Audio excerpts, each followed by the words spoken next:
And we're at Campbell Field tonight, Friday, October 12, 2007. Corbin varsity football action facing the North Laurel Jaguars. Corbin comes in winners of 6 straight with a 6-1 record. The North Laurel Jaguars have had a tough season. In fact, they've lost 11 games in a row going back to last year. However, Coach Steve Jewell, head coach for Corbin, has said that North Laurel does have a lot of talent. They have played a lot of good teams close. And Corbin be facing David Abbott as head coach for North Laurel. He says about Corbin that he says North Laurel knows that they have their hands full. He notes that Corbin is loaded with talent on both offense and defense. And he says Corbin's the best team that North Laurel will play this season. The Redhounds, of course, have an impressive offense, and their ground game is averaging 168 yards on the ground per game. The thing for North Laurel, they're quoted by their head coach as saying that it's a Super Bowl type game for North Laurel, and this could make their season if they could rise up and defeat Corbin. Looking at the last meeting between these two squads, it was in 2004. Corbin won that game 36-21. The game tonight is not a district game, so for North Laurel, they're playing for a lot of pride, but we always know that games between Laurel County schools and Corbin schools are rivalry games, so expect a lot of emotion here tonight. Both teams to be playing very hard and hitting hard. We're here tonight for North Laurel versus Corbin football. And Randy, you've got some announcements to go over, and we're going to talk a little bit more about the game as well. And what have you got there for us? Yeah, we like to get the business out of the way here, and important business that it is. We want to give this disclaimer that remind everybody that tonight's broadcast of Corbin High School Redhound football is the property of RBS Channel 18 and Redhound Productions. Any rebroadcast or reproduction of this game without the express written consent of RBS Channel 18 and Redhound Productions is strictly prohibited. We want to recognize our sponsors, whom we appreciate. This broadcast of Corbin High School Redhound football is sponsored in part by Brentwood Pharmacy, located across from Corbin Walmart. Brentwood Pharmacy is open Monday through Friday, 9 a.m. to 6 p.m., and Saturday, 9 a.m. to 1 p.m. Their phone number is 258-9110. Also, the law office of Crabtree and Goforth, located at 120 East 4th Street in downtown London. That'd be my partner, Mike Goforth. We appreciate him, and we appreciate Hometown Bank with 3 locations in Corbin and 1 in London. Hometown Bank is locally owned and operated. Visit Hometown Bank on the internet at www.ahometownbank.com or call 528-2000. Then finally, we want everybody to be aware that Redhound Productions has available for purchase this year's Redhound sports games on DVD. You can get Redhound football and middle school football, soccer, volleyball games individually or in a package that includes playoff games and season highlights. Redhound Productions is now pre-selling this year's Redhound girls and boys basketball games. You can order now and save because the price will be going up during the season. For pricing information or to place your order today, call Redhound Productions at 528-4067 or email redhoundproductions@gmail.com. And I believe that takes care of all of our announcements, Mike. Yeah, Randy, it sounds like somebody's trying to generate some revenue there. It does. But they provide something in return. Absolutely. Hey, what do you hear about the North Laurel season so far? Well, talking down there on the sidelines just a moment ago with some of the media, and, from what I understand, this team's had some injuries, some key injuries, and, not a bad team. They've just suffered the old injury bug. And then their offense, from what I understand, they have some problems. That would be their problem area, is scoring. And seems like, from what I hear, this team plays very good football team up through 3 quarters, and usually the 4th quarter, I suppose, they're wearing out. And but we've read and we see that they could very easily be 5-1 because they've been in some close ball games. And going into the season, I know that we had heard expectations were high at North Laurel, and we know that they've got talented kids up there. So I think the Redhounds are in for a fight tonight. I don't know how long that fight will last. Corbin's ranked roughly 4th in 2A. And I saw that Coach Steve Jewell, head coach, was quoted as saying that he talked to his team about the fact that a number of teams in college football this year ranked in the top 10 have been surprised and upset by teams not ranked as high. So he was warning our squad about North Laurel could certainly rise up and do that here tonight. Yeah, that's a good point right there, Mike, because I remember several years ago, and I'm not good on my history to pinpoint the year, but it was the senior year. Danny Steele was the quarterback at Corbin, and Nolan Devon was on that team. And that was an outstanding football team that went undefeated through the regular season and went into the playoffs only 2 deep and got upset right here on this field. And in all reality, they probably had the best team in the state that year in AA. So, it's something that I think our kids will listen to the coaches and they'll take heed to the warning. Yeah, Nolan Devon, of course, went on to the University of Kentucky. He was a starting center there. I think he was center for Tim Couch for a little while, and Bonner and Lorenzen, I believe. So yeah. He had a great career and just went into the Hall of Fame here last week. Right. I was looking at some of the statistics, and I don't see Corbin or North Laurel ranking as far as the state statistics that are being published in the newspapers, but locally from Lincamp, Joe Ruskoff is listed as a number 4 runner in the state, averaging 204 yards per game. But, of course, that could be also a function that he gets a lot of carries per game, plus he's a good back. If you give as many carries, say, to Ryan Fritz or somebody like that on the Redhounds, he could maybe have that many yards as well. Corbin spreads it around more, and we've got a lot more talented people. But I do note that Ruskoff is 10th in the state in scoring at 15.3 yards per game. Looking over at some of the team statistics, a team that we played early this season, Belfry, up at Belfry, they defeated us, our only loss this year. They are the leading scoring team in the state of Kentucky, 53.2 points per game average. And then they rank very high statistically on offense and defense. They are 6th in the state in rushing offense. They are 9th in the state on rushing defense. And then on passing defense, Belfry is 5th in the state. So no wonder we had a tough game up there. Plus, it was early in the year. It was as hot as it could be. Corbin had a long drive to get up there. You put us on neutral territory, and not so hot, and we didn't have to travel so far. We might have had a close game with them. The captains have already been at midfield, and I was busy talking. It's a little hard sometimes for me to watch when I'm talking. Do you ever have that problem, Randy? Well, we're still not professionals, I don't think, Mike. We're still learning, aren't we? That's true. It's a lot of fun, though. Yeah, we enjoy it. We're down to about 1 minute and 50 seconds before the kickoff, according to the board, and the Hounds are down in the end zone getting fired up. We were commenting the band must be at a band competition because they're not here banging the drums. I kind of miss them when they're not here. Yeah, the atmosphere tonight, Mike, is not going to be what it was last week. It was such an electric atmosphere because it was a big district game, and it was a game with an old hated rival in Middlesboro. And it's not quite the same. I hear a few stray bells down there being rung, but not many. Yeah, the North Laurel crowd, there's a few of them here. All righty, and we're getting ready for the kickoff. Starting up here in just a minute.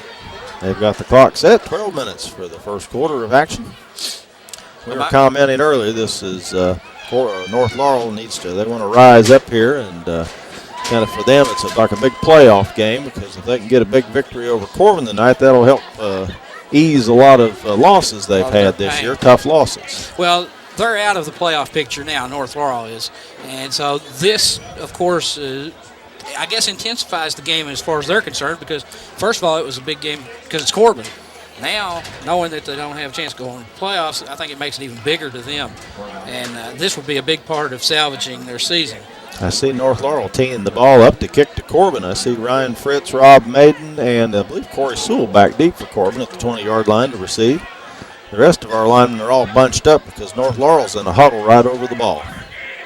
Let's see what they do. Well, I'll tell you, Mike, these teams, they've come up with some stunts here, don't they, on their kickoffs and so forth, and you really don't ever know what to expect. That's true. Yeah, they've backed off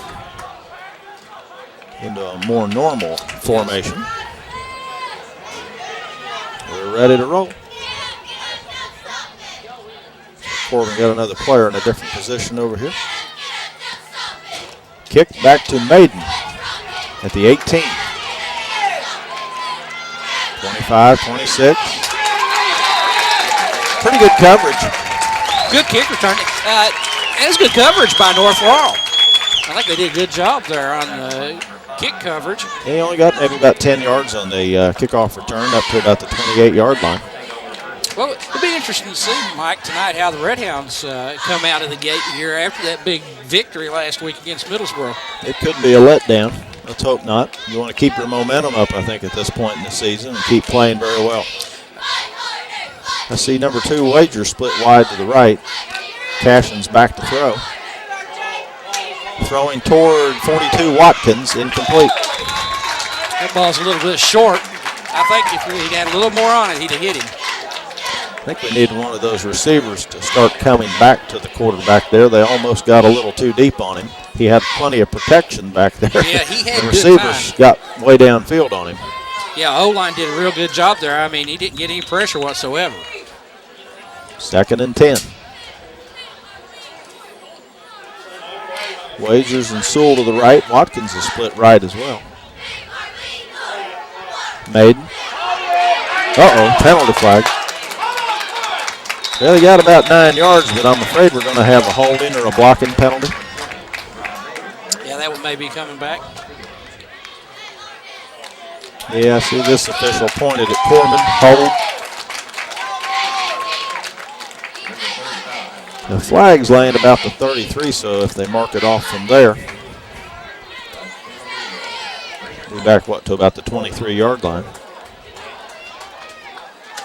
And he puts it at about the 24. So 2nd and about 14. Well, we can make that up. Let's hope. Oh, yeah. I see 7, Lance Freeman split wide right and 4 receivers to the left. Wagers on the reception. Nice gain right there. He's back out to about the 35-yard line. So, like about 3 or 4 yards having the first down picked up. Makeable 3rd down now. Yeah, that was a nice play right there. And I tell you, Mike, that the Jaguars are going to have a lot of trouble tonight if they can't get some pressure on Clint Cashin. Yeah. Watkins wide right, Wagers to the left, and Sewell, I think, to the left. That's Freeman there, went to the left now. Cashin looking to throw. Toward Lance Freeman, he's got it. Nice catch. He's at the 35, 31-yard line of North Laurel. Nice play right there.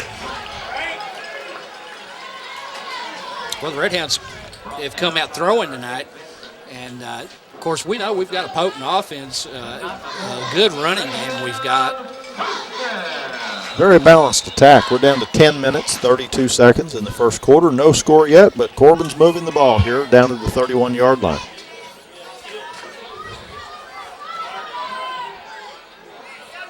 Lance Freeman split wide right, number 2 Wagers wide left, and 3 other receivers to the left. Nobody in the backfield but Cashin. That's Sewell. And he got about, 7 yards or so? Yeah, nice pickup right there. 2nd down. He got almost 8 yards, it looks like. Almost, yeah, he's very close to first down there.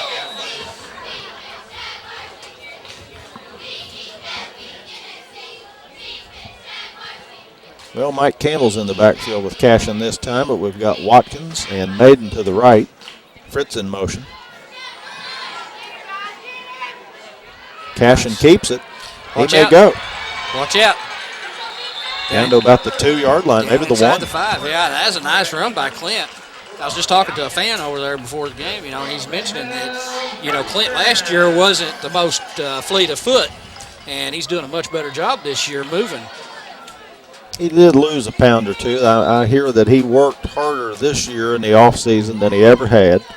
And you could tell he was a little leaner and meaner and sleeker looking at the beginning of the season. That's made a big difference for him. Yeah, 8 Fritz wide left. Watkins is split left. Freeman and Maiden wide right. Campbell in the backfield. He gets the ball. Well, he got to about, the 1? He's down close to the goal line. I thought he would go in there, He's running east to west there. He didn't have a whole lot of blocking there. He had to. He rumbled there. Of course, as big and strong as he is, he can usually get you that couple yards without the aid of any blockers. So 2nd and goal from about the 1, it looks like, from here. Fritz in there. Touchdown. Touchdown, Redhounds. 8 minutes, 35 seconds left in the first quarter. Corbin goes up 6-0. Yeah, I heard the Corbin fire truck there turn on its sirens and ignite its lights. That's about as much music as we're going to get tonight with no band here. I tell you, Mike, Redhounds business as usual out here on this first offensive series. And we overcame a penalty. Marched right down the field, put it in the end zone.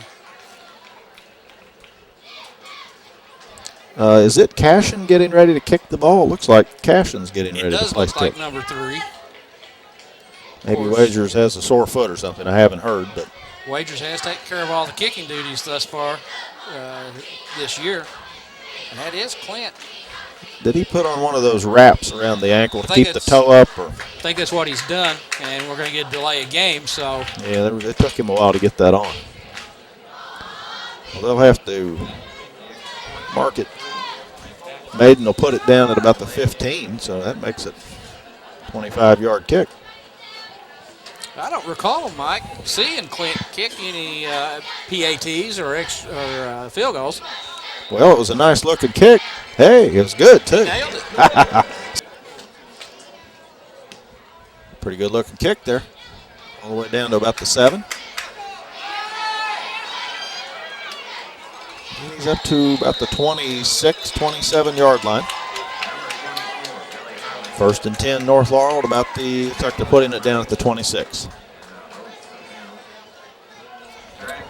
Well, we'll see what the defense can do now, Mike. Of course, like I say, I was talking earlier with some folks and some of the media, Les Dixon, and he was saying, that offense is sort of their Achilles heel. Yeah, Les does an excellent job with the Times Tribune.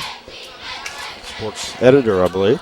Very familiar with all of our local talent. And if I remember, he was a North Laurel Jag graduate, so he knows them as well.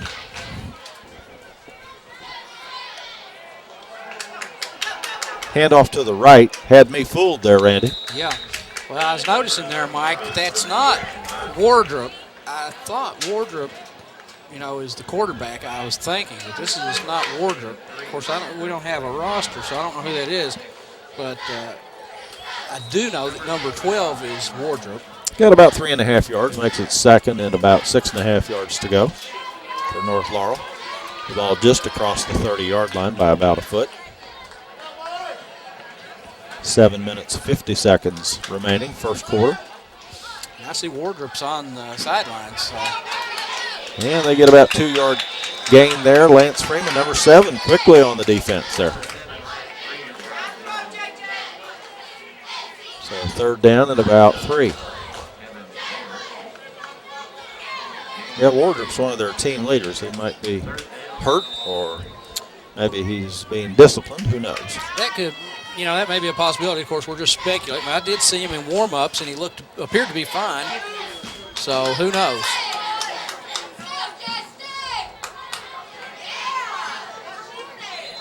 Uh-oh. Penalty flag. Procedure call, North Laurel.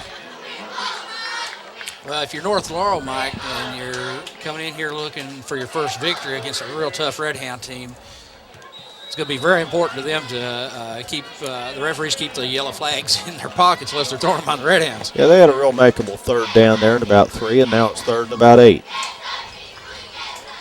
A lot tougher.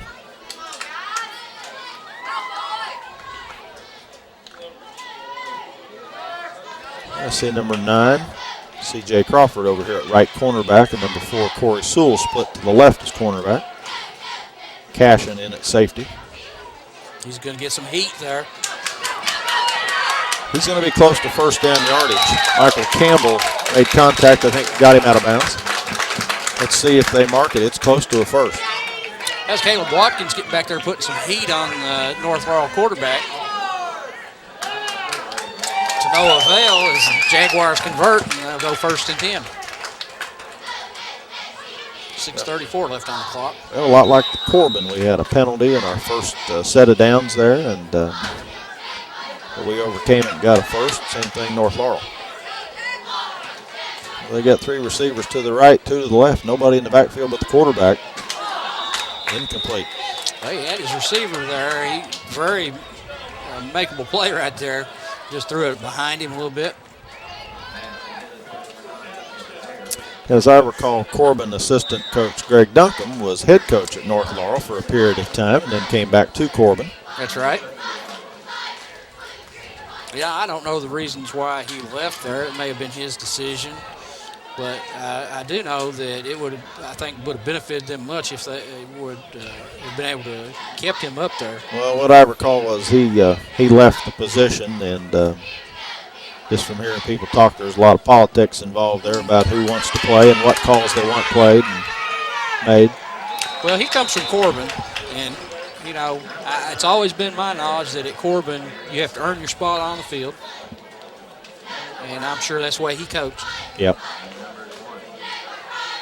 But he didn't really have that long up there, 2 or 3 years, and right. it takes a while to really get things fired up. He's probably right on the verge of doing that. Yeah, because this program, the football program, has never really been a factor of any kind. They've had a few good years in basketball, and I think they've had a few decent years in football, and that's about what you can say. Big pressure put on there, Watkins. Nice play. Big third down play right there by the Redhound defense. And that'll bring the punt unit on. Real good play there by Caleb Watkins. Boy, he really hustled and fired around there and caught up with the man. Watkins definitely being an impact player this year. He is. He's an impact on both sides of the ball. And, each week, Mike, I've said it and I'll continue to say I'm just impressed by it. We have so many athletes and so much talent on this team. Sewell and Maiden back deep. Maiden has it. He hands off to Sewell. Goes to the left. He's got a wall there. Oh my goodness. Big block there in the middle. He's down to the 10, the 5. He's in there. Touchdown Redhounds. Looks like he took the ball back here inside the 35-yard line, so it's at least a 65-yard touchdown on the punt return. Outstanding play there. Now, you saw a big block in the middle of the field. I see that young man's down hurt, though, that was blocked. That was a huge block right there, Mike. And I believe, tell me if I'm wrong, I believe number 9 is C.J. Crawford. Yeah. And he is the one that put the hit on the North Laurel player. What a block. Of course, we hope that fella is fine. We don't want anybody hurt. But it was an outstanding play. And the thing is C.J. Crawford was back here in the backfield, and I didn't quite see if he ran into the punter or not. I heard the Jaguar crowd in front of me hollering for a penalty, and as I looked, I seen the punter was on the ground. Crawford came downfield, and laid a lick. Well, it may have been he just had the wind knocked out of him. Thank goodness he's up and jogging off the field. Number 41 for North Laurel.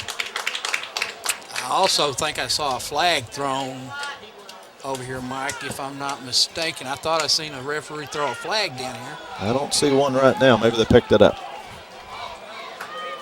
Apparently he did. They've got the score on the board. Corbin up 13-0. 4 minutes, 50 seconds remaining in the first quarter.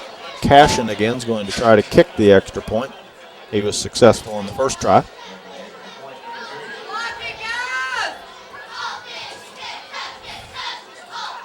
Looks good from here. It's in there. It looked really good. Hey, Corbin up 14-0, and we'll be back in just a moment.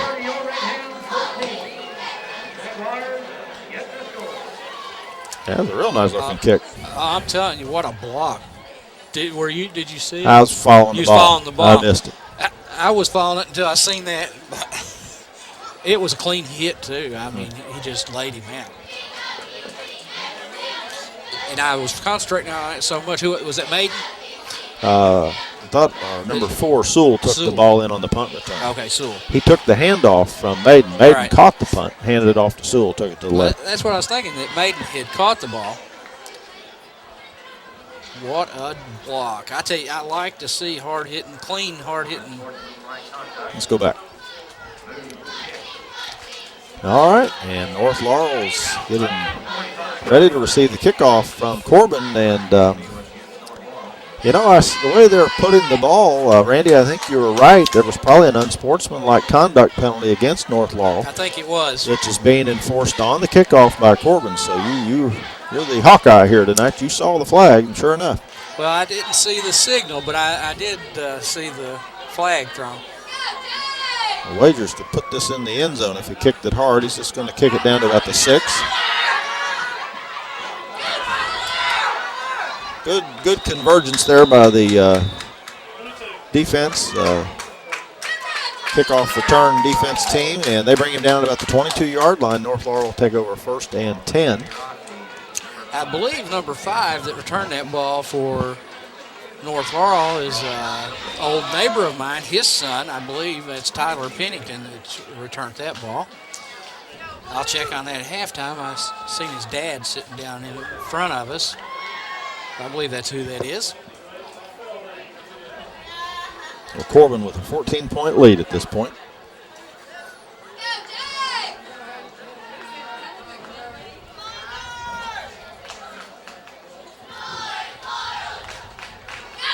The quarterback keeps to the left, but Joseph Hamlin, I believe, has the tackle there. It's like roughly no gain.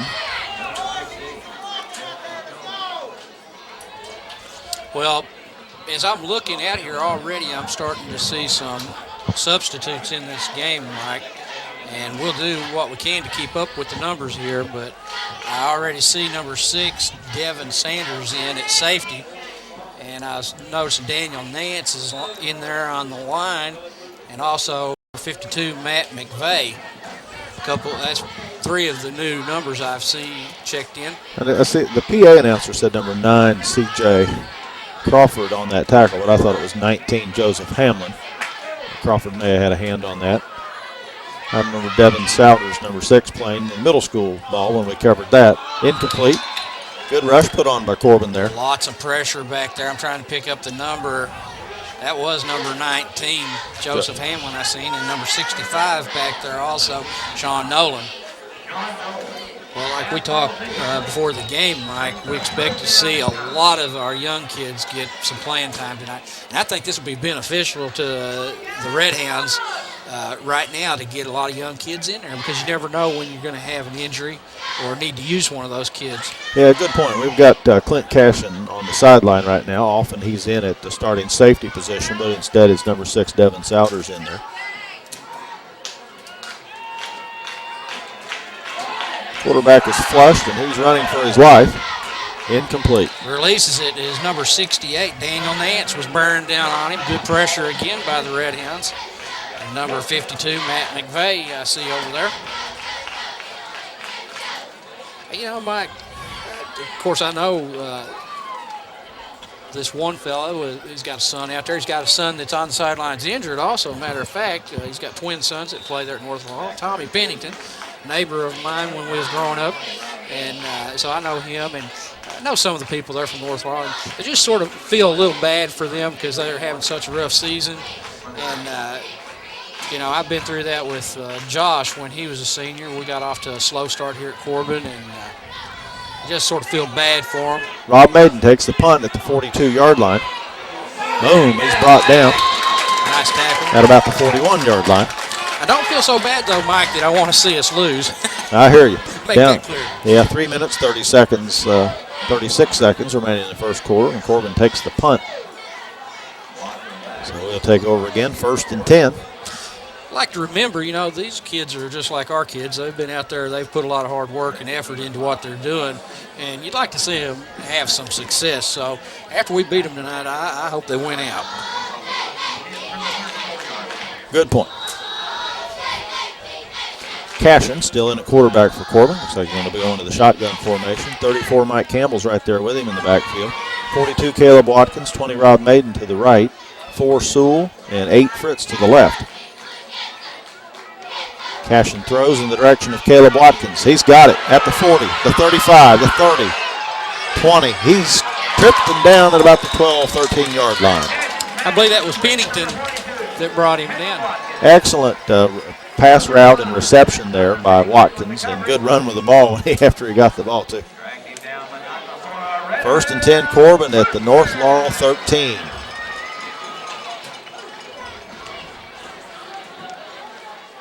Yeah, Watkins, like you mentioned earlier, he's really emerging as a star on this team, but, boy, we have so many, don't we?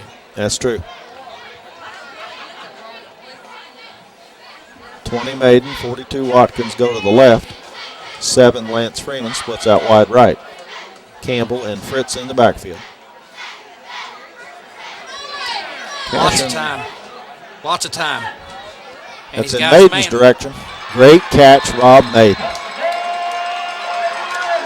He stretched out and dove for the ball. Just a great catch there. Mike, if me or you had the arm to throw it, we could do that with that kind of time. Yeah.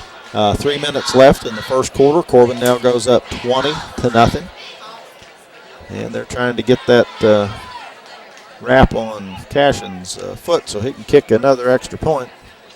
What do you bet? We either have to call time or suffer a 5-yard penalty again, but we overcame that the first time. Right, yeah. Who knows? He may feel more comfortable from 5 more yards out. Well, he sure got the toe into the ball the last couple of times and made excellent kicks for extra point. Ball's put down at the 10, so kicking it roughly 20 yards from there. Well, we did have a delay of game penalty, it appears. Moving it back 5 yards, ball will be put down at the 15 for the extra point attempt. I was looking for a schedule is what I was looking for, Mike. Yeah, we've got that here. I think we've got Leslie County next week, if I recall, and that'll be a district game. And here's the extra point attempt, blocked.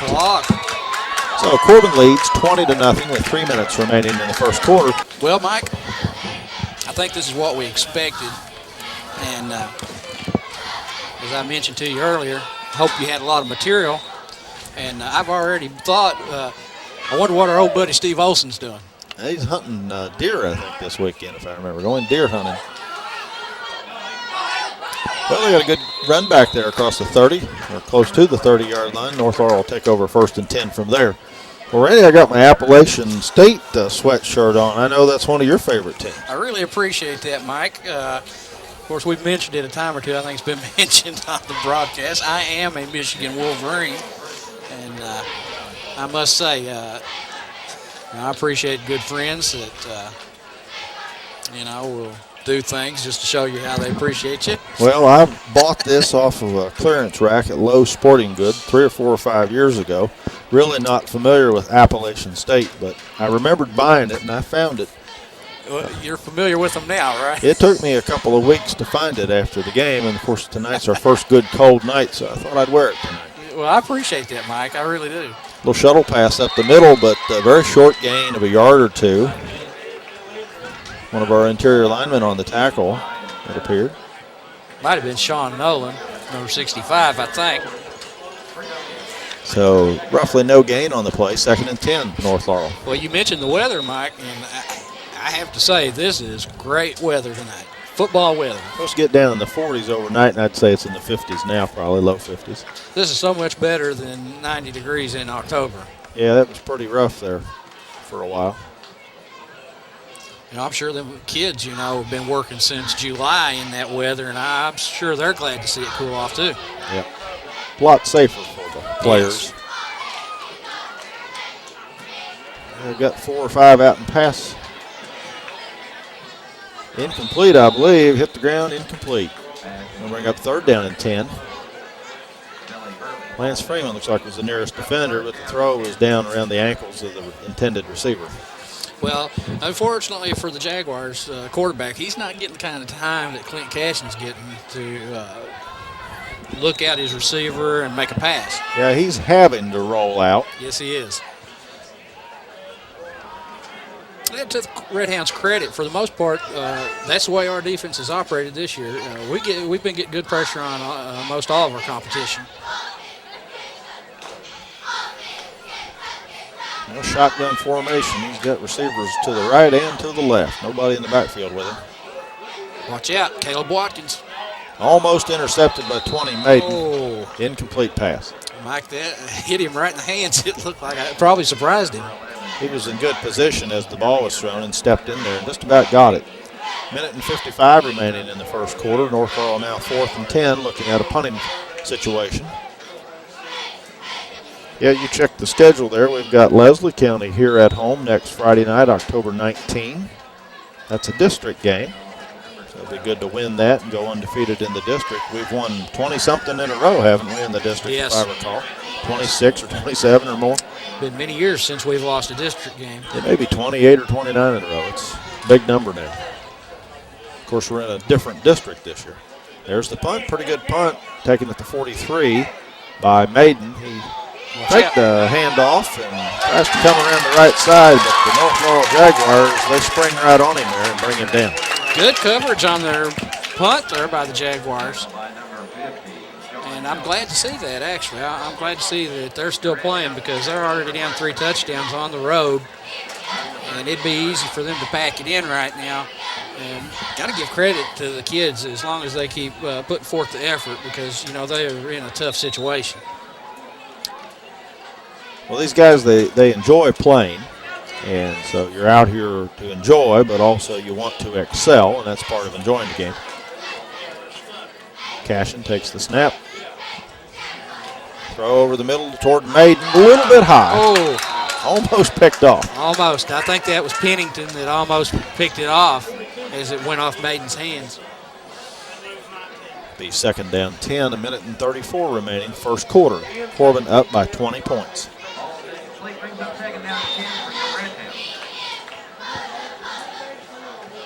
It'd be interesting to see the stats at halftime, Mike, if they continue play calling in this manner because we've thrown the ball a lot more than we've ran it tonight. I see the Mayhan's off to the right of us here. He's got his computer out, so we might have to check with him there. He's usually good to share with us. That's to number 8, Fritz. He made a great catch pass there, pass on the catch. Real nifty. Yeah, he had to reach back for that, so that was a nice catch there as it was just slightly behind him. Yeah, he got about, 18, 19 yards on that. First down 10, Corbin across midfield into North Laurel territory at about the 42. The Redhounds rolling, and I wonder if it will be much different next week with Leslie County. Wonder how much of a challenge they can offer. Good question. Penalty flag. Rob Maiden on the reception at about the 31. However, it looks like holding's being called against Corbin. So that'll bring it back. I think that would have been real close to a first down. And the holding took place at about the 49-yard line. So if you mark off 10 yards from there, we're going to be back across midfield to roughly the 41 or so, 40. We'll see where they put it. Well, it must not have been that far back because they've marked it at the 48-yard line. Corbin back across midfield, though. Of course, the Redhounds, seen in the paper there, the Redhounds are averaging like 166, 168 yards per game rushing. Yeah. So I thought we'd see more balance, but I guess Coach Ferris has decided tonight's the night to work on the passing game. Looks like it. Big rush there. Cashin sidesteps the rush. Oh, almost complete to Corey Sewell. And Lance Freeman dives in, makes a great try for the ball, but incomplete. 2nd down. That's a nice pass. Again, that's not Clint's fault. I will say, though, that it looks like he's got a little more behind his passes this year. He's throwing hard. He had a shoulder injury, what was it, 3 years ago, 2 years ago? Maybe a year and a half or so ago, and that seemed to slow him down just for a little while. Yeah, it looks like he's completely healed up this year because that one there in particular, I had a good angle on it, and that looked like a bullet. Well, that may have happened at the beginning of last year. I remember Lance Freeman starting at quarterback against Rockcastle last year, and we lost the game 2-0, and we had a touchdown called back on a penalty. That was a game we almost won, and so that may have been the beginning of last year. Clint's shoulder had a little injury. Well, that time, Mike, he had 2 receivers out there, and the ball fell in between them. So I don't know. He misfired on that. Flag over here, too. Let's see what the call is. Well, they pointed at Corbin, and now they say decline. North Laurel turns down the penalty. That should bring up 3rd down. And about 21 yards to go, it looks like. Well, I just now noticed that I'm sitting here sort of in la-la land, Mike. I knew we had the penalty, but didn't realize we had that far to go for the first down. Cashin looking to throw. Throwing it deep. It's in the direction of Wagers. Incomplete.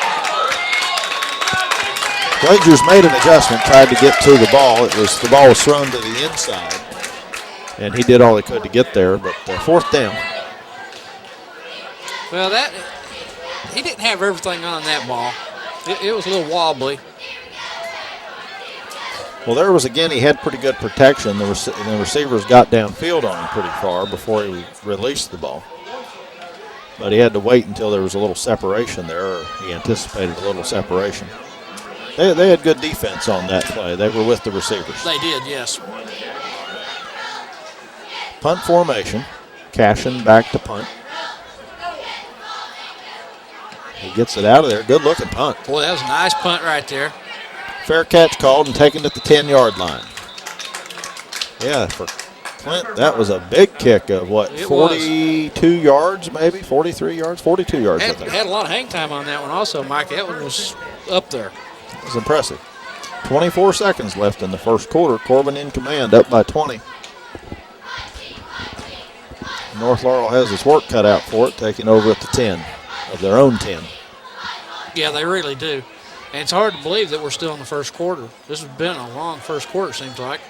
Sure has. We had a lot of action. I'm sure it seems long to the Jaguars also. Probably so. Handoff. Going up the middle. You get a couple yards.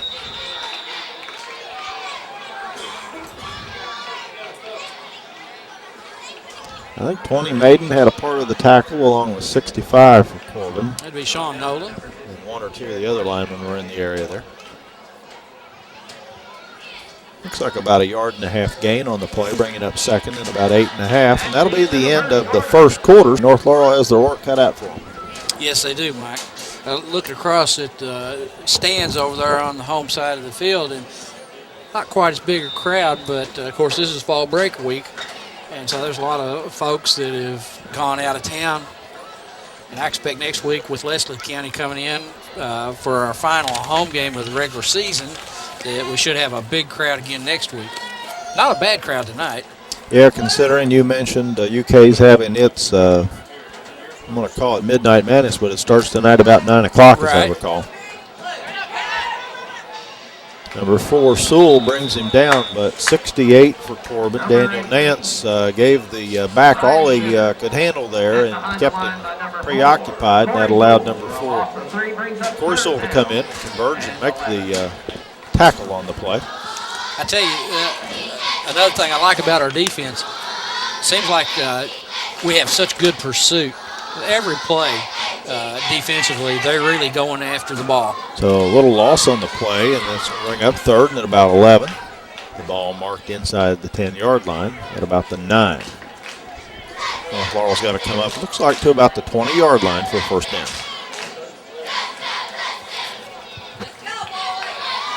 Well, our line shifted there. Let's see if we got this. We've got it. Maiden over the top, but underneath was it 19 Hamlin on the tackle? And one or two of the linemen, I think, made contact with him as well. 19 Hamlin and 20 Maiden on the tackle. Fourth down in about 11, 10 and a half. Punting situation for North Laurel. Well, they're down with 20 points. I don't know if they'd fake it down there. I sure wouldn't do that. But Hal Mummy might, but I don't recommend it. I don't believe they'll be doing that this deep in their own territory. In our deep backs, 20 Maiden and 4 Sewell are lining up at the North Laurel 35. Yeah. Redhound's going to have outstanding field position again. Pretty good punt, but it's going to come down right about where they're set up. It hits at the 35, though, and rolls back to the 43. Maiden's got it, trying to get loose. Yeah, he got a few yards, got to about the 39, 40-yard line. Corbin will have it in good field position, and we have a North Laurel player down injured. Real good effort there by Rob. The young man starting to get up there, 35. Got up. I wish we had a roster. This, I believe, I think his name's Brandenburg, 35. If I'm correct on this now, I believe that's the one that Les said was one of their, probably their best player. He got banged up maybe in the shoulder there, the way he's bent over again. He's going to have to come off. They may have to call time to get him out. Let's see. And he's going to make it looks like, but he's shook up. Redhounds go on offense once again. 10:08 left in the second quarter. Looking to add to this big lead they have.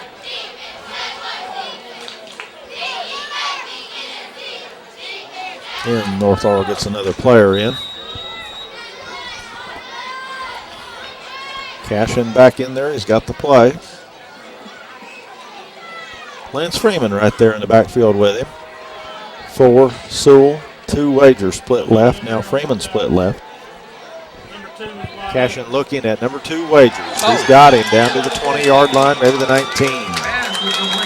Big hit put on him right there by a Jaguar defender, but again, he's already made the catch and picked up the first down. Good yardage. Yeah, he did a great job holding on to the ball there. First and 10, Corbin at the North Laurel 19-yard line.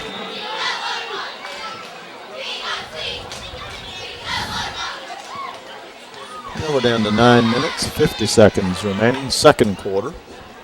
Corbin up. They're looking to add to the lead. Well, he's got receivers everywhere, Mike. Not one back in the backfield. Throws to Maiden. It's down to what, about the 8? The first and goal, Corbin at about the 8-yard line.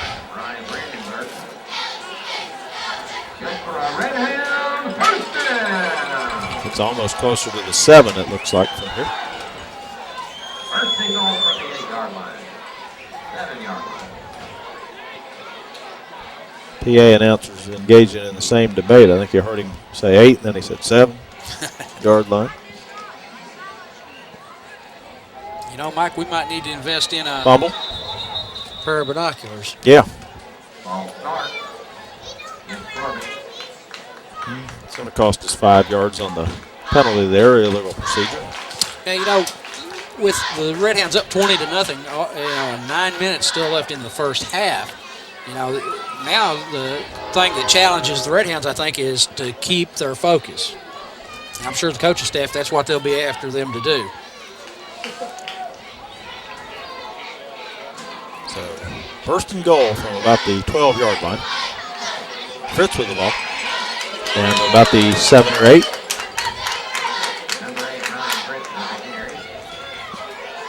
Second and goal from there. Well, I'll remember several years ago, we were in a state championship game, I think against Fort Knox. And Corbin led at halftime. It wasn't a big lead like this, but we did seem to let up second half, and we wound up losing the game. So it's important to finish the whole game It sure strong, is. and to be in the habit of doing that. Right. To Freeman, touchdown. Touchdown Redhounds. Good pass there by Clint Cashin. Also a good route by number 7, Lance Freeman. Good catch. That was a good point right there, Mike, what you said, making the habit of doing that, you know, because it will serve you well down the line when like you said, that situation, you know, if you're in a state championship game and you get up by about 3 touchdowns, you don't want to get in the habit of letting down, because that team you're playing, they've been a pretty good football team to get there. Wagers to try the extra point this time. He kicks. It looks good. Let's see what they say. Yes, it's good. Corbin up by 27 points, 27-0. Corbin leading. 8 minutes, 18 seconds left in the second quarter. What a luxury, Mike, for a high school football team to have two guys that they can put out there and they can have confidence that they'll hit a PAT. Or a field goal if you needed one in a pinch. There's the kick. Down to about the 17-yard line. Oh, it slipped away there. Now that's Wardrop. Got up to the 27-yard line. First and 10, North Laurel. So number 12 is Wardrop. That makes me wonder. You may have been right. They may have been disciplining him. Could be. 8 minutes, 11 seconds left in the first half of play. Corbin 27, North Laurel 0. As quickly as I say that, he comes off the field. So maybe I don't know.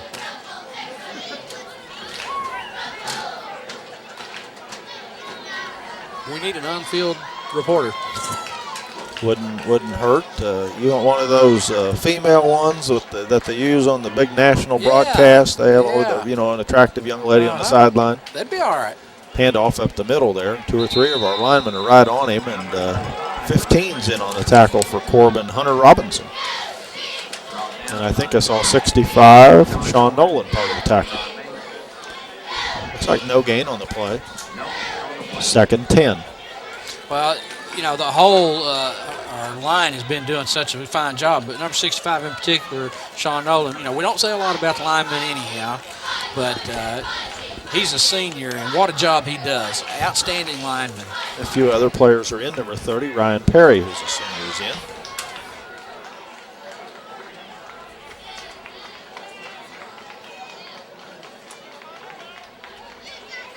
Deep pass to the right. He's got a receiver there.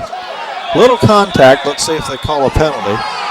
Our man was going for the ball, but that would be my call on it. They were both going for the ball, but the North Laurel people are booing. They wanted a pass interference flag. If I was down 27-0, I'd be wanting 2 or 3 flags.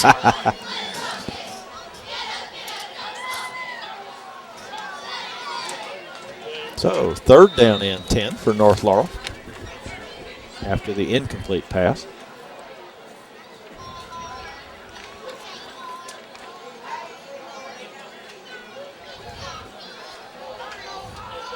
Shotgun formation. Got one big, huge fullback back there behind him.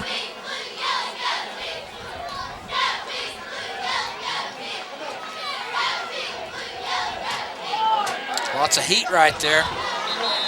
Tries to set up the screen over the middle and incomplete. 72, Casey Creech. 42, Caleb Watkins back there applying some pressure. 4th down and 10 for North Laurel.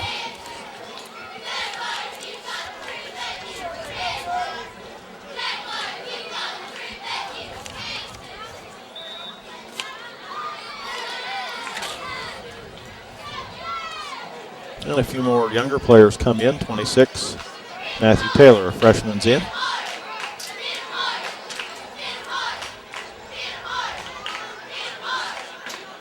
Number 30, Ryan Perry stays in there. Looks like Rob Maiden and Corey Sewell back deep at about the 45, their own 45. North Laurel get in another player on. Delay a game penalty. That'll move him back 5 yards. Well, I think he called illegal substitution there, saying it was too close to the time for the snap. Well, like I said earlier, you don't want penalties. And, when you're down 27-0 and you're playing a team on fire like Corbin, you don't want to have those miscues. Very true. That moves him back 5 yards. Another whistle. Procedure call, I see. Another 5 yards against North Laurel, unless Corbin declines, but I doubt we'll decline it. Well,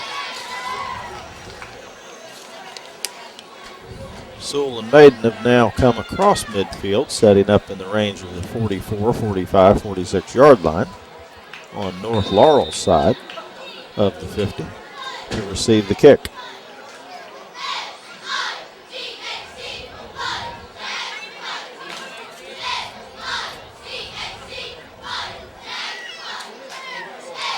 There's the snap.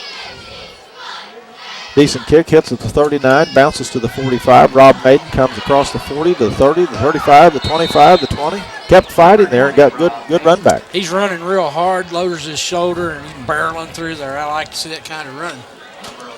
7 minutes, 4 seconds remaining in the first half of play, rather. We're in the second quarter. And Corbin is threatening now to tack on to their lead. Mike, I was just looking at the results from last year, just sort of getting a gauge, and what a difference a year makes. And it's basically because these kids have another year's experience on them. At this point last year, we would have been coming into this game 2-5. Wow. Opposed to this year coming in here 6-1. Handoff.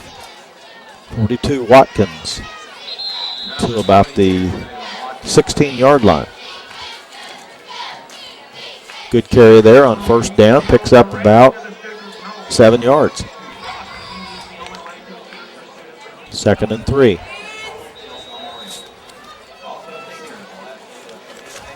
.641. Clock running. 2nd quarter. Campbell and Watkins in the backfield. Freeman and Fritz. Split wide right. Freeman and Fritz. That sounds like a law firm. It does, don't it?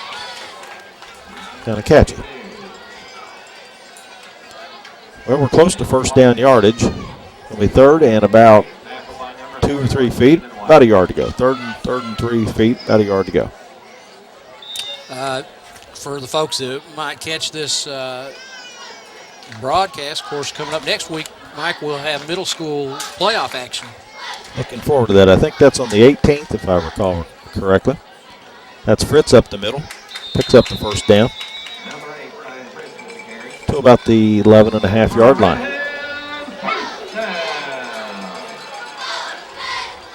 Well, the PA announcer is getting into that. You hear him marking that out?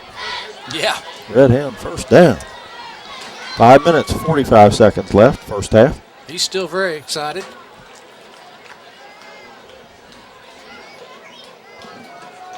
Rob Maiden comes wide left. Fritz is also split to the left. Watkins in motion, gets the pass. Well, they defended that well, and there's going to be a slight loss on the play back to about the 12-yard line. 2nd down and about 11.5 yards. Yeah, nice defense there by the Jaguars. And although, you know, they've had a few miscues, but I don't think they've quit yet. They had a little disorganization on their last series from the offense and then trying to get the punt off. Other than that, they seem to be hanging in there.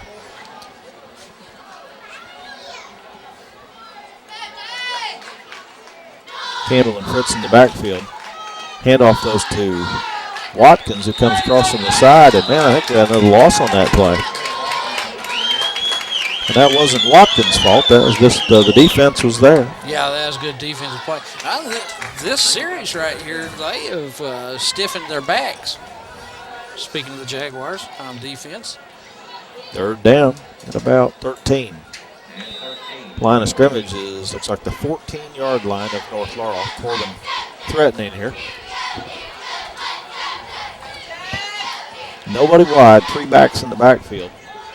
But they go out in pass formation. Throws to Maiden, who has it. Another excellent route and catch by Rob Maiden. And good throw, of course, by the quarterback. Touchdown Redhounds. It makes it 33-0, Mike. Well, we're looking strong. Looks like Wagers will attempt the extra point. 20 Rob Maiden to hold.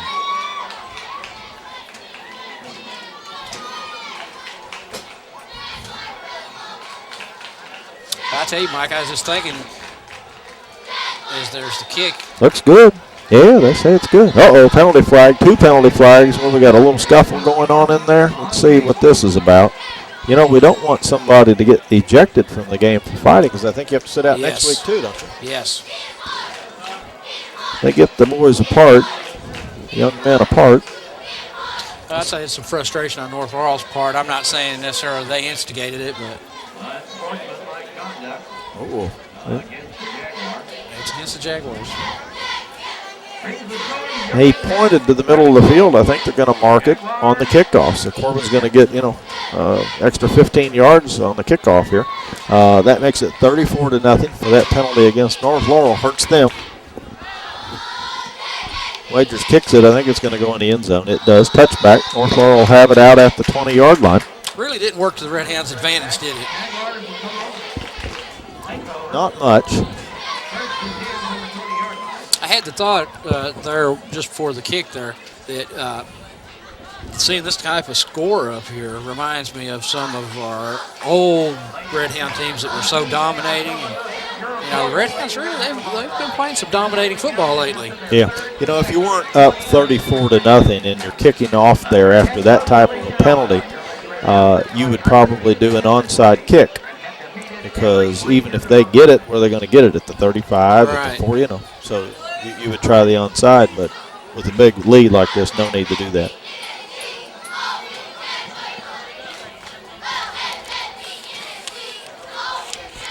Throw to the right. 22 Ambergy, I believe, on the tackle there. And the man with the ball, gets about a yard on it. Casey, 2nd and 9. Casey Creech, number 72. Seen number 68 there, Daniel Nance come running quickly out of the field just before the snap. I think there's a little confusion there as far as personnel. Yeah, they're switching some players in and out. 54, Dakota Taylor, a junior, comes on the field. We have a number of non-starters in right now.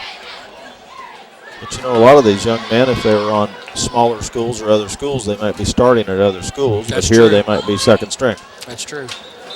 And the runner gets some yardage up to about the 26.5-yard line. So we got 3rd down and about 3.5 yards to go for North Laurel.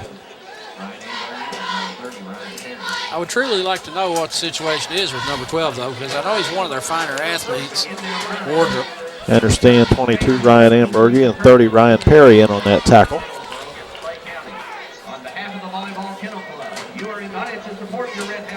He is running quarterback now.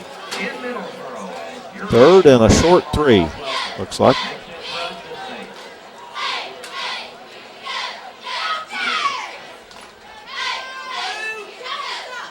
Ball's loose. Quarterback picks it up and pushes close to the 1st down after he picked it up. Yeah, the official over here is saying that looks like a 1st down. He's telling them to move the chains. So they get a 1st down on that play. Well, that was good. Showed some good athleticism there because the ball went on the ground. He just picked it up and made the play. Good presence of mind. 2 minutes, 20 seconds left in the first half of play. Corbin with a big lead. Be good maybe to see North Laurel get a score on the board, at least from North Laurel's standpoint, before they go into half. Let's see if they can do that. I would like to see them make a little bit of a drive anyhow. Yeah, incomplete pass. Stops the clock at 2 minutes, 2 seconds. 2nd down. No, 2nd down, I'm sorry. 2nd and 10. Love to see your team performing well, but at the same time, it becomes a little dull when you're not getting any. Yeah, you like to see a little action. Yes. So far, this has been so lopsided. Well, I hope North Laurel can get it turned around. Maybe not necessarily tonight, but in the future. Oh, yeah, we wouldn't care to see them win out. Looking to throw. Well, he had a receiver open at about the 38. He could have hit number 11. Sure Instead, he tried to throw it another 5 or 6 yards and threw it at that man's shins, and that's a pretty hard catch to make, an incomplete pass. Yeah, he did have a receiver there he could have hit. Of course, there may have been a defender between him and that receiver when he was looking to throw, so it looked open to me, but down there on the field it may have been different.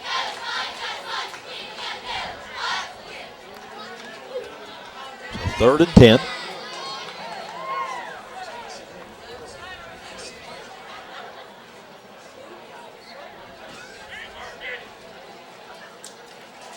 Quarterback looking to throw, throwing it deep down the middle. He's got receiver there, but there's defenders there too. Intercepted. Number 6 for Corbin. Devin Souders. Excuse me. I think on that pre-printed roster that we got at the beginning of the year, it said Devin Sanders, but I'm pretty sure that's Devin Souders. I remember the young man from middle school football, Devin Souders. Surely that's the same young man. That was, he threw that into a crowd there, Mike. He had good protection that time. I mean, they gave him on that series, they gave him some pretty good protection. Yeah, so Corbin takes over 1st and 10. Line of scrimmage right about the 30-yard line, their own 30. 1:48 left in the half. Well, that looks like number 3, Clint Cashin, Corbin's senior quarterback, still in there. But, I expect second half we'll probably see Lance Freeman and could even see Roman Mitchell, maybe, a freshman quarterback, later in the game if the lead stays as it is. Right. Well, I was looking to the line, and it appears that all the linemen are still in there, the first string line. Cashin a little high over Fritz, incomplete. Well, you also want your players, especially your seniors. I know that you don't want to look at it from a selfish standpoint, from a stat standpoint, but a young man looking to go to college, teams and college coaches and teams will look at him, and they do look at your stats. So it is important for these starters to statistically, as well as from a team standpoint, play well and have something to show there. Right. Well, and you want them to play enough this week to keep the rust off also. Well, that's a good point. Complete to Maiden at the 40, full three. He's up to, what, the 46-yard line? First and 10. Rob Maiden's an excellent receiver. Yeah, he's doing a fine job. I don't know. I've heard that he's been offered a scholarship to Indiana. That's good to hear. Don't know how true that is, but that's what I've heard. Complete to Ryan Fritz. He's across the line of scrimmage forward. He's close to first down yardage. Ryan comes out of the backfield and takes the short pass and takes it forward for a first down to the North Laurel 43-yard line. He's still into it. And the PA announcer's still bellowing out the first downs. I'm going to have to get a shot of caffeine, Mike. Keep you awake. Yeah. Cashin looking to throw, but a big rush all over him. He gets rid of it, and it looks like 20 Maiden on the reception, but no gain on the play. You know, and I thought that the Redhounds might be able to go in at halftime, and the coaching staff would be hard-pressed to find something to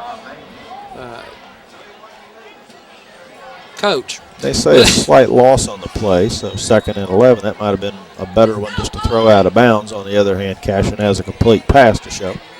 Right there would be something they can coach at halftime. Protection really broke down there.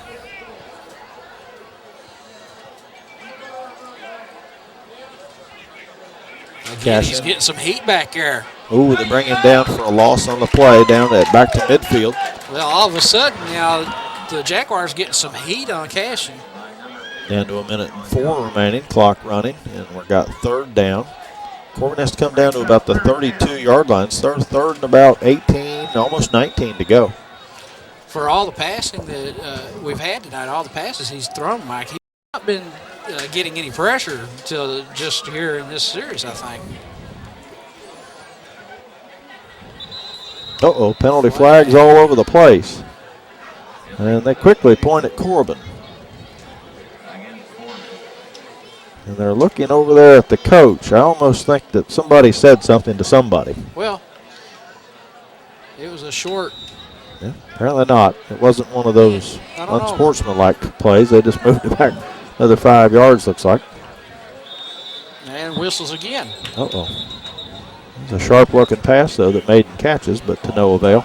Offsides. Well, as good as Corbin's been playing, Mike, now here at near the end of the first half, now they're starting to lose focus. Yep. Well, we want to get out of here, too, without anybody getting hurt. So you want to keep your focus, too, because you get a little lackadaisical. You can have some injuries. That's a good point. 39 seconds left in the half. Corbin with a big lead here.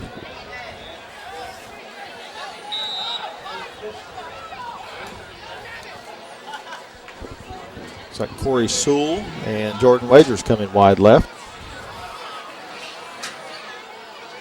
Lance Freeman in the backfield now moves out of the backfield. Uh-oh, another penalty flag.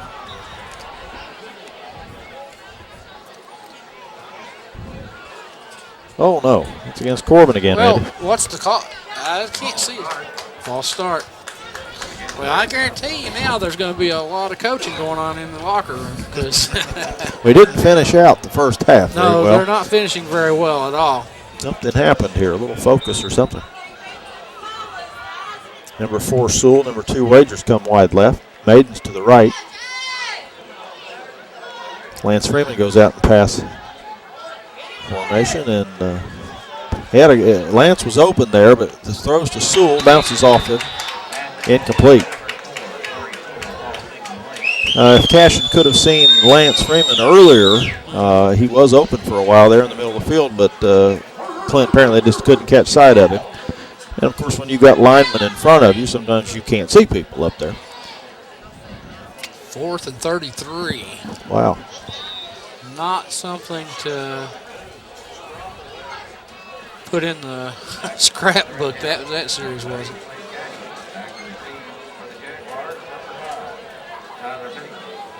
Pennington, I think they said, back deep for North Laurel. Tyler Pennington. Oh, they about blocked that, but he got it out of there. Wow. It lands at the 30, comes down at the 27. That was real close to being blocked. The line of scrimmage was about the 35, so 15 yards up to midfield, and then about another 22. So about 37 yards or so on the punt. 21 seconds left in the half, so North Laurel will have to do something quick if they're going to do something. Maybe one of those trick plays where you with the hook and ladder or lateral. Some people call it hook and ladder, some call it hook and lateral. Maybe we'll see something like that. Well, I think they need to be pulling something out of their bag of tricks. Well, there's another penalty. No, timeout. Timeout, Corbin. Wow. We've had a tough time finishing this half out for one reason or another. Ladies and gentlemen, during halftime, if you're in need of a cold drink or even a warm one, something for dinner or just a snack until after the game, to drop by the concession stand located by the main game entrance. Candy, pizza, and hot dogs are just a few of the many. With 21 seconds remaining and the ball. There's the snap. He's got some time. Now it breaks down, and he comes out of there with a good run. Blocking the back there. I don't see a penalty. North Laurel gets up to the 49-yard line. 9 seconds left. Timeout. Well, that was a nice looking play right there, Mike. Yeah, they might need to try to let the quarterback run with that ball more. Yeah, absolutely. He had great protection. Well, they spread the field out. If you spread out by sending receivers wide left and right, and you spread the defense, if you got a quarterback can run with the ball, that opens it up for him. And the timeout gets called naturally with 9 seconds left, and we've been struggling to get the halftime. So if you're talking with your defense, what are you telling them? Are we just sending them back deep here, playing prevent? Or? I believe so. You just want to keep them in front of you and keep them out of the end zone. All too often, though, prevent does not prevent. This is true. Most people's least favorite defense. This is true. Well, North Laurel's lined up. Here comes their defense back on them. We do have a number of our second-string players in. Got 3 men back deep. There's a snap. Quarterback's looking to throw. Good pass rush. He's brought down. Big heat right there. 60, Brent Simons on the sack, and that'll take us to halftime. They had got a timeout called here, so this should be the last play of the half. North Laurel. There's a pass, and that's going to sail out of bounds, incomplete. So we were completely unaware of the fact they had got that timeout called. We was ready to go to halftime. But that does end the half with the score 34-0 in favor of the Redhounds. And we will take a break, and we'll be right back with the second half. Corbin with a big lead, and Corbin to kick off to start the second half. Yeah, Mike, I hope that we have a little more exciting second half here in the way of hoping that North Laurel can put up a little bit of a fight. So far, it's been all Redhounds. They've dominated the Jaguars. Sure have. We've got it set, ready to go. Kick down the middle. Taken, it gets loose though, and back to the 10. Well, he gets it up to about the 20-yard line. Yeah, that's Pennington for the Jaguars. And I think number 9 for Corbin got the tackle there. C.J. Crawford. So we'll see what the Redhounds do here, Mike. 1st and 10, North Laurel, starting to right about their own 20-yard line. I do see a lot of the younger players and some of the second string there. And there's a North Laurel player a little shaken up, and he's kind of still down, kneeling down over there on the side. He's right about the 15. Hadn't seen that. And he's had the wind knocked out or an injury, and now their coaches have spotted him. He was across the way. They didn't see him. Let's hope the young man will be all right. The officials called an official timeout for the injury. Looks like he's sitting up, took his helmet off. Now the Corbin coach has And I wonder who that is. come out to look at him. If that was number 5, Pennington. As I mentioned earlier, it's Tyler Pennington, and he's got his twin brother, Trevor, that plays also. He blew his knee out against South Laurel earlier in the season. And their dad, Tommy Pennington, one of my neighbors when we were kids growing up, know him very well. And lost touch a little bit. He lives up North Laurel area, of course, and I'm down here. But we were talking, and his kids have had to overcome some obstacles physically. They've had some challenges. I've still not picked up a number on the player who's down. It makes me wonder if it's Pennington, because it's right in the area where the ball, he returned the ball, and it's right in that area where he was at. Yeah, and they were hitting him high and low. You can get hurt. Well, if that is indeed him, Mike, as I was talking to his dad there at halftime, and I had known this and forgot, he had open heart surgery. He has had open heart surgery. I believe he told me twice. The player or the Yes. father? The player. The player. Wow. And I also at halftime seen him down here working on him, because I believe he told me he has also had a broken collarbone. Man. So he's a senior. And trying to finish it out strong, best he can. As I say, he's overcome some physical obstacles to be able to get out there and play. He stood up. That is him. That is Pennington. So, you see that young man come off. Now, he's overcome a lot of things to be out there on the field competing. It's good to see him walking, but he's walking slow. Indeed, it is. I wonder if he got hit in the head. He's holding the head a little bit there. He may have took a headshot.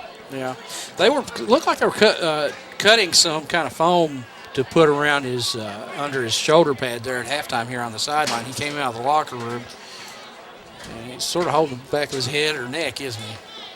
I'm glad he's okay. Well, North Laurel's coming up to the line as they get the young man off the field. Coming under his own power, so to speak. Hopefully they'll make room for him there at the end of the bench. There they go. And they're getting ready to get the play underway. 1st and 10, North Laurel, their first possession of the second half. Handoff. Watch out.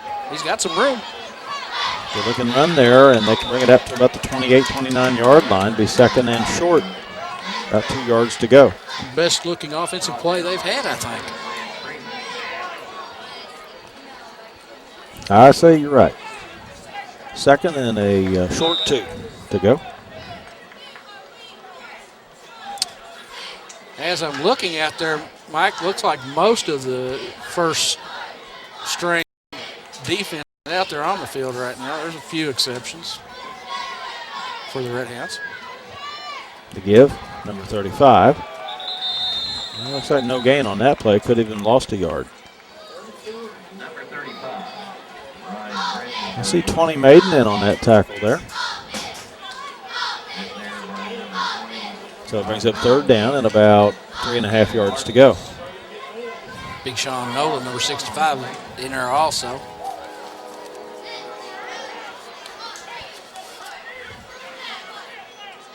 Looking here at the Herald Leaders computerized rating, Cantrell ratings, Corbin comes in with a 65.2. North Laurel 33.3, so that just under that scoring, that would show Corbin as a favorite here tonight. Quite a difference. Watkins putting some heat on him back there, but he gets rid of the ball. Hits his big fullback there. He gets close to first down yardage. Freeman on the tackle. Our opponent next week, Leslie County, comes in with a 26.6 rating, so that's even lower than North Laurel's rating. And that's our opponent here next week at home. That'll be a district game. Let's see if that's our final home game regular season. That'll be senior night. Yep. And Randy, I don't remember homecoming this year. Have we had homecoming? I wonder if they're going to do homecoming and senior night at the same time. Well, you know, you've got a good point there, Mike. I do not recall homecoming, so that may be homecoming and senior night all wrapped up in one. So they'll probably do the senior night introductions before the game, so you need to arrive early next week probably. I'd say get here by 7 p.m. Yes. And then they'll do probably the homecoming at halftime if that's the way it's going to go. And that's my recollection. A lot of times some of the senior night activities are early. Complete pass, first down across midfield. Well, they had good execution there. They did. He was getting some pressure back there, the quarterback. Redhounds were getting a good pursuit, but he's able to stay away from the tacklers and make the completion. Could be Corbin's just not quite as sharp right now. We got this big lead, and North Laurel is determined they want to do something here tonight. 9 minutes, 26 seconds remaining in the third quarter. Corbin ahead by 34 points. Well, they've moved the chains twice here in this drive. Well, we'll call it a drive. We'll see if they can sustain it.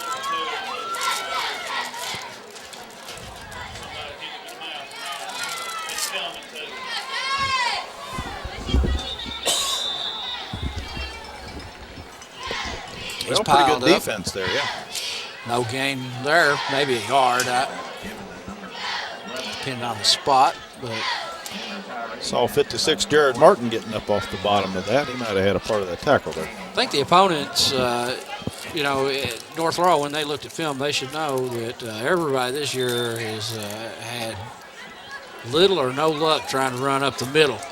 When you've got big Sean Nolan sitting there and Jared Martin right in the middle. 2nd and 9.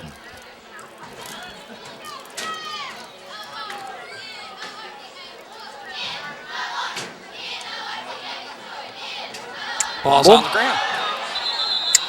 Well, he was faking the handoff to number 9. He'd have been better off giving it to him. Yeah, but again, here we go. You know, they've got some positive things happening, and then they shoot themselves in the foot. And a team that's struggling like they are, they can ill afford to have any penalties. And where they moved the chains twice, and now they're looking at, what, about 3rd and 15, Mike? That's what it looks like. They got to come down, looks like just across the 40 to about the 39.5-yard line to get a first down.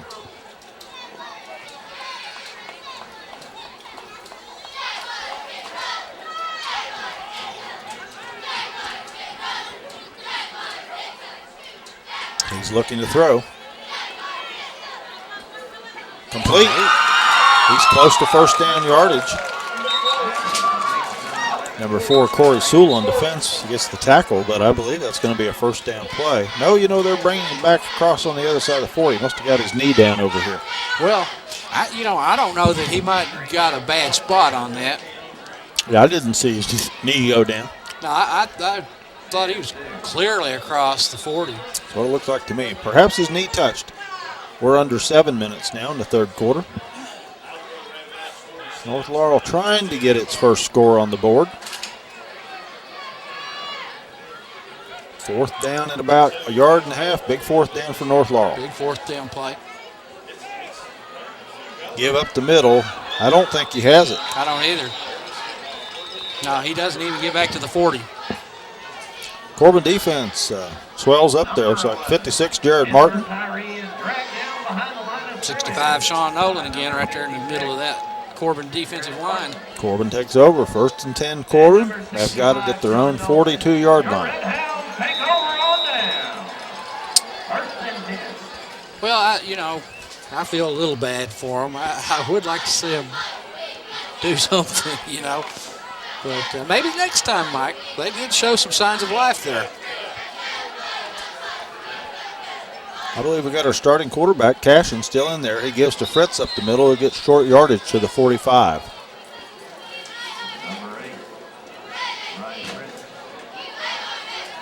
You think if they can put a drive together and put it in the end zone that this will be the last we'll see of Cashin, maybe? I'd say, and I thought they might bring them out here because we finished up the second quarter kind of slow and sloppy, and you wanted to get them out here, get them sharp. Right. before they step back. And you want to keep them in shape for next week, too, so you play them. So North Laurel jumped across. That's the signal. Offsides, North Laurel. That'll bring up second and about 2.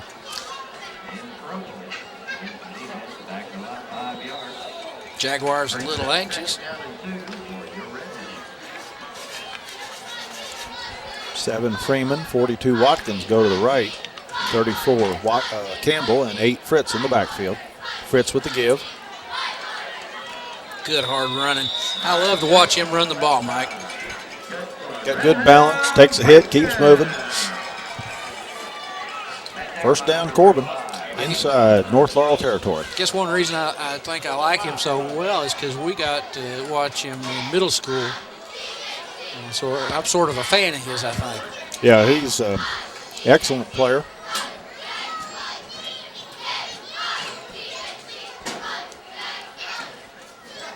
He's been our leading ground gainer this year. Josh Sanders was leading ground gainer last year, but Josh had a problem here with the injury with the elbow, and he's still not back, but we're hoping he'll make it back here soon. Josh Sanders is a senior. A very fine fullback, good blocker, and running back for Corbin. Another big weapon when he's healthy.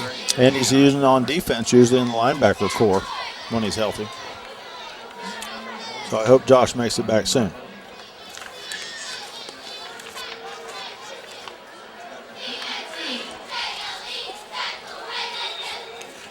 Interesting formation here, Randy.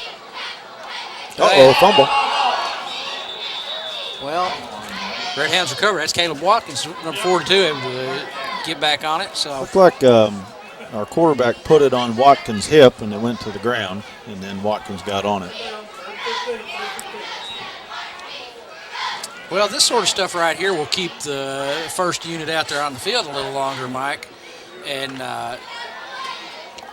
I've seen in years past, teams that we should have been able to get the young players some good playing time.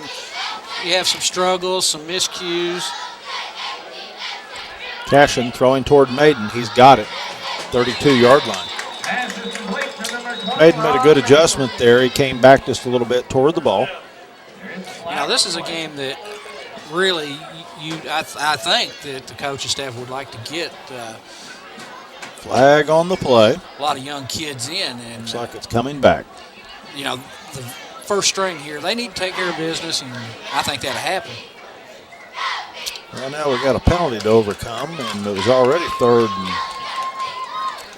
down. Like you said, they finished out the first half sort of slow and sloppy, and they're sort of starting out the second half here in much the same way. First couple plays we looked okay, and now we've hit a bump in the road here. 3rd and about 20.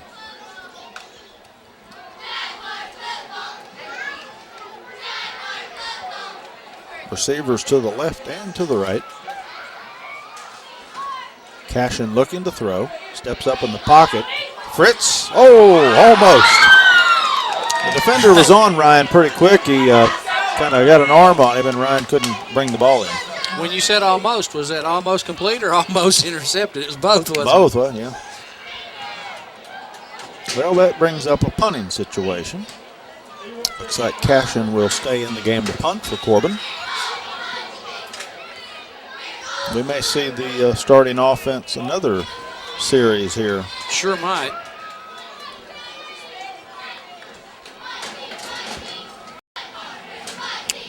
Decent punt. Lands at the 22. Good roll on the ball down inside the 10 to the 8-yard line. Nice punt. So line of scrimmage was the 46, and he gets it across midfield all the way down to, looks like the market at the 8. So that'd be what? 42 plus 3, about 45 yards or so on the punt. Nice punt. Calculators have done me bad because trying to add things in your head's just not as easy after you get used to punching it in on a calculator. Takes another minute or two. We might ought to bring a calculator here for future games. We Punch the numbers in. Tell Barry Wright we need a calculator and a pair of binoculars. I will give him kudos, though. We got the mixing board here tonight. We got a lot better sound operation here tonight. Yes. we can hear each other through our headsets. So For the first time this year. we might not be professional, but I'm feeling professional. Yeah, we're doing better here. Oh, we might get him in there. No, yep. Intentional grounding. Has to be. Safety by rule because the intentional grounding happened in the end zone. North Laurel is That was number 65. protesting. The senior, Sean Nolan, in there, Mike. So we will get 2 points on the play if this stands. And that runs it up to 36-0 Corbin. And now North Laurel will get to kick to us, I think, from the 20. Free kick, right? And they usually punt from there, but I believe it's from the 20. So Corbin will come away with good field position. Plus, we scored 2 points. Good pursuit again by the defense. And again, that's Sean Nolan, as I said earlier, outstanding lineman. And he's played so well through his career here at Corbin, one of our seniors. You know, just from a play calling standpoint, I don't like the deep drop into the end zone like that. Yeah. Well, especially, Mike, if you were facing this Redhound defense, on the road. You might ought to let the quarterback get right behind that center and push forward for a few yards to get you out of there before you do that play there.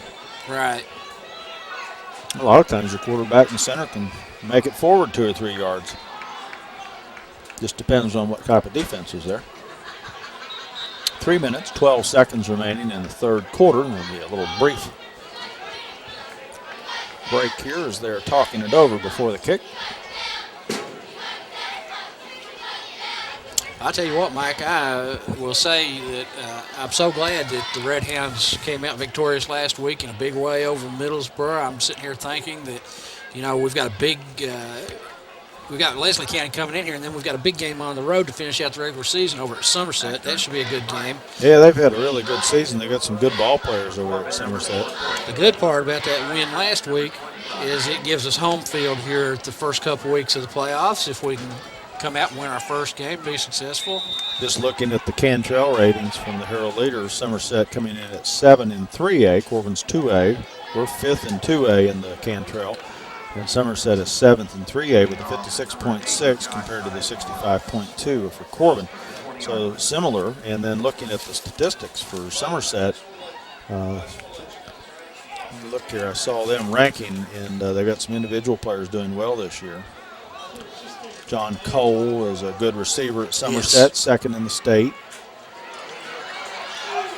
Nice return there by Rob Maiden again. With the 19-yard return. 19 yards on the return.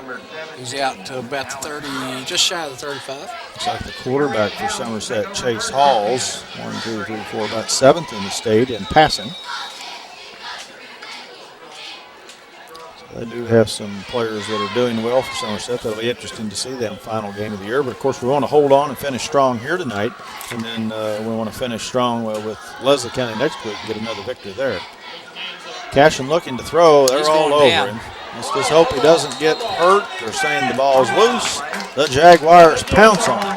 Well, that's a big play right there by North Laurel. I believe that was number 54 in there for the Jaguars. And, that tells me a lot about him and his team. They're still fighting hard. And they're celebrating there, getting the ball at the 40-yard line. Got good field position, 60 yards to pay dirt. 2 minutes, 52 seconds remaining in the third quarter. Corbin with this 36-point lead. Shutout going at this point. Yeah, that's something that's eluded us this year. We've had a few games there where I thought we would do it, but we've not been able to accomplish that yet. Knott County Central scored late in the game up there on us. We almost shut them out.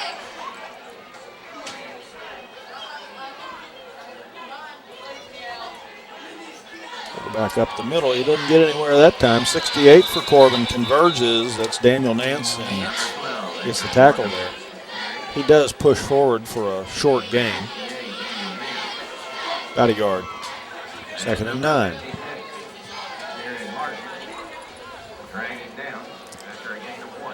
I tell you, Mike, it's about my bedtime. I'm sitting over here. You get up early there. You work for the outstanding company here in town that's a big supporter of youth and youth activities and of Corbin Redhound football and basketball and baseball, the Pepsi company. And they get you out early, don't they? That's right. Yep.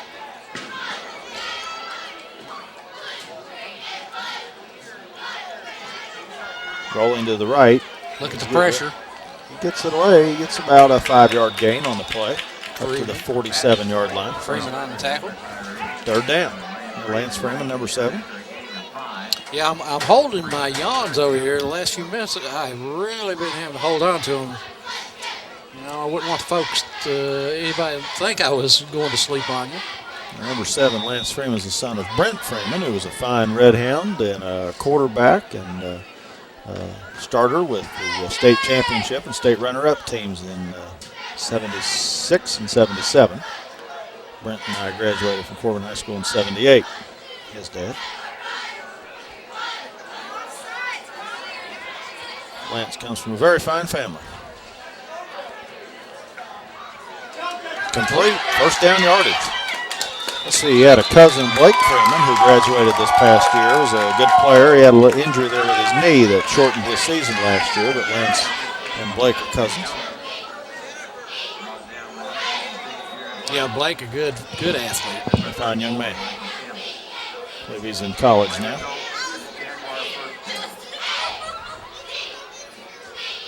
We're down under a minute now in the third quarter with North Laurel moving the ball. Looks like they're at the Redhound 40. Complete. 5-yard pickup, 2nd and 5. Well, I think North Laurel's starting to hit on something they're going to have to do. They need the quick hitters because the Corbin speed and the strength. Corbin usually gets to them quickly, so they're going to have to hit things quick, get what Corbin will give them there, that 5-yard pickup. They'll keep doing that, execute. They can move down the field. Absolutely. Yeah, they've looked much better here in the second half. A couple of series now that they've moved the chains. Looking to throw. He's got a receiver, incomplete. Hit him right in the chest, I believe. Those are the plays you have to make. He was wide open, and you've got to make those plays. Well, frequently if the ball will get in there and hit you in the part of your gear there, it's going to bounce away. It hits that hard plastic there of your shoulder pads there in the center over the chest, and you got to get your hands on it and pull it in, because if you let it hit you in the chest, normally it's going to bounce away from you. Should have mentioned this when we came back on here in the second half, Mike, but, I had mentioned a few times through the first half about number 12, Wardrop, who's quarterbacking right now, wondering what the deal was there. And as I was talking down here at halftime with my buddy from North Laurel, he was telling me that he's been sick. Oh. So that's the reason that he's been in and out and been on the sideline. They look much better with him running quarterback, don't they? They do. He's a good player. Watch out. That'll end the third quarter as he gets down close to first down yardage. I think he's got the first down. Yeah, they signal first down, so that'll end third quarter, and the line of scrimmage is going to be about the 29-yard line. We'll remind everyone that this broadcast of Corbin High School Redhound football is the property of RBS Channel 18 and Redhound Productions. Any rebroadcast or reproduction of this game without the express written consent of RBS Channel 18 and Redhound Productions is strictly prohibited.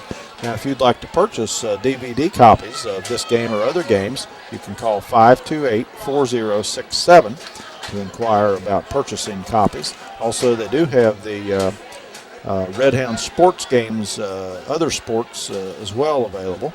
I believe they have the senior packages they're advertising as well, and those are things such as graduation and other events, and you need to call 528-4067. And the quicker you call, I think the better the price is on those. I'll get the sponsors here also. We appreciate our sponsors. Brentwood Pharmacy, open Monday through Friday 9 to 6 and Saturday 9 to 1. Their phone number 258-9110 is one of our sponsors. We appreciate them.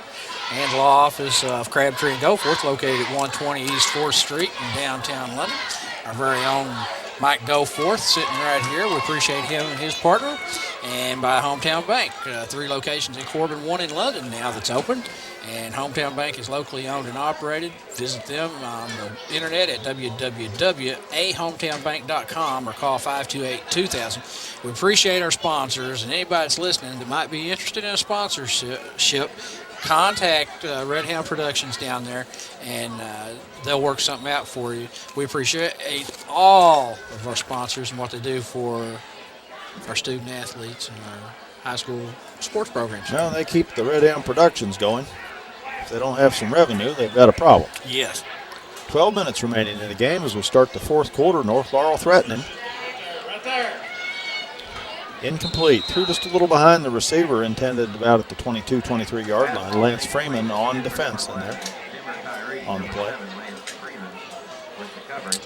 Well, they're sitting down at the 29-yard line of the Corbin Redhounds, and quietly they are creeping down towards the goal line and threatening to put some points on the board. And burn some clock there at the end of the third quarter. Of course, I guess they realize they're not going to win this game, so they're not very urgent. But nonetheless, they are down there moving in the right direction. Two receivers to the left, two backs in the backfield, shotgun formation. He rolls left, hits his man. First down and then some, down to about the 7, I think. Let's see where they mark it. He takes him to the 10. First and goal, no, just outside the 10. Looks like he may have it at the 10-yard line. That'll make it first and goal from the 10. I thought the mark might be just outside. They'd have to get to the 1-inch line probably to get a first down, though. Well, Mike, I'm not quite as tall as you, so I'm going to have to get out of my seat. Well, we may need to stretch here. It's a cool evening. I'm going to brag on the weather one more time because I've been waiting on this. I complained enough about the hot weather. Well, we suffered up here a few nights. Complete. 6-yard line. Well, he's getting good protection. Wardrop is. And again, I'll say, they look so much better with him running at the quarterback position.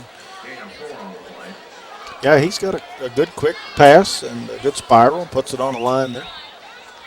And that's what they've got to do is hit him quick there, it looks like, against this Corbin defense. Going to be much too little, much too late, I'm afraid, though. So if you're a Leslie County scout here tonight, you're saying, all right, we got to hit quick, short passes against Corbin. Yeah. Because that's what North Laurel finally had success with here tonight.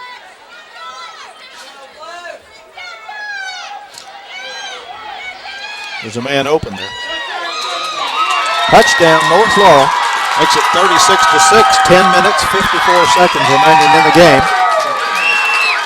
Well, the Jaguar fans are enjoying that. Yes, they are. Well, you know, they've had a rough season, and I can appreciate the fact that they get a lot of satisfaction from getting some points on the board.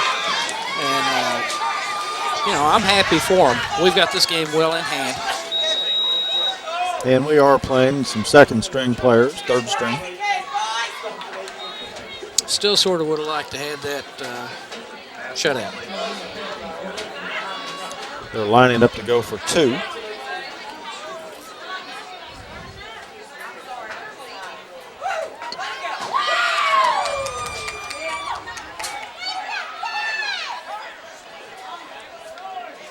Looking to throw.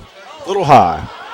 So the 2-point conversion's no good. Corbin up 36-6, 10 minutes, 54 seconds left in the game. Well, they've got a little confidence now. They've had a couple of series here where they moved the chains and got in the end zone now. So, you know, if I was North Laurel coach, I would. You know, it's 36-6. Games, no question who's going to win this game. But, yeah, I'd go for it, I think. We've got our men bunched up a little closer here, I see.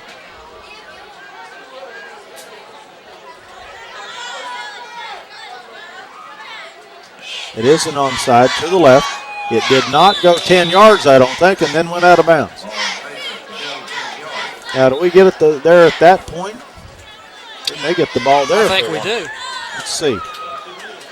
I see the coach is hollering. He didn't like that kick. It didn't go quite far enough. He's emphatically giving them some directions there. So it didn't work out well for the Jags. Looks like Corbin gets the ball at the North Laurel 48. So that onside did not work well. Sometimes you can try a pooch kick of about 10, 15 yards in between the front line and the second line, but Corbin's second line had pulled up in there to prevent that. Well, Corbin's first unit's still out there for the most part there, Mike. Yeah. Cashing up under center. Fritz in motion. Fritz gets the ball. Watch out. Good move by Fritz. He's got a lot of room. Nice run down to the 20. He made a nifty move there right at the line of scrimmage or almost in the backfield there to get around the tackler. There was a blocker there, and he used him well. Well, he has such good speed, Mike. He's really burning a trail across there. All the way down to the 21-yard line. So that would be 27-yard pickup, I believe.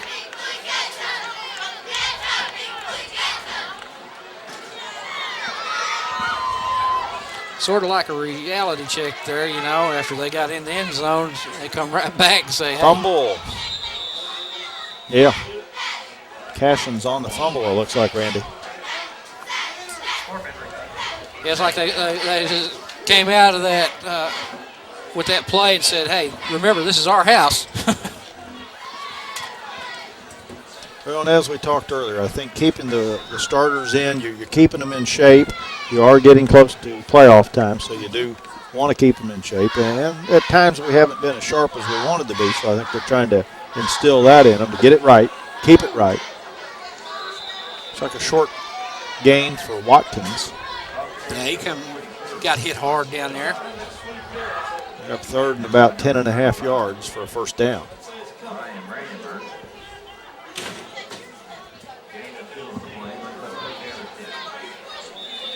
9:35 left in the fourth quarter. Redhounds in control, 36-6. Campbell, Watkins, and Maiden to the right. Pitches to Fritz. Watch out. Good defense. Wrapped him up. Yeah, nice play there. He gets to the 20th, and they got fourth down and about 8. I get 9. Fourth and about 9. I'll be honest with you, Mike. I'm sitting here thinking now, you know, we're very dominating there through the first half, but as sloppy as it got towards the end of the first half, and what I'm seeing now, you know, I'm beginning to think that the coaches aren't going to be as pleased with this game as I thought they would be. I think you're right. Rob Maiden wide right. Watkins split to the right. Fritz, Wagers to the left. He throws to Wagers. I think he made a fine catch there. It was a little bit behind him. That's Freeman. Oh, Lance Freeman on the reception. Oh, that was an excellent catch by Lance Freeman. Nice catch. First down yardage. Yeah, because that throw was a little behind him. He went back and got it. Yeah, that was a real nice catch there. I thought that was Wagers, but you're right. Number 7, Lance Freeman. Looks like first and goal. Looks like the ball's at about the 6.5, 7 yard line. 7 yard line.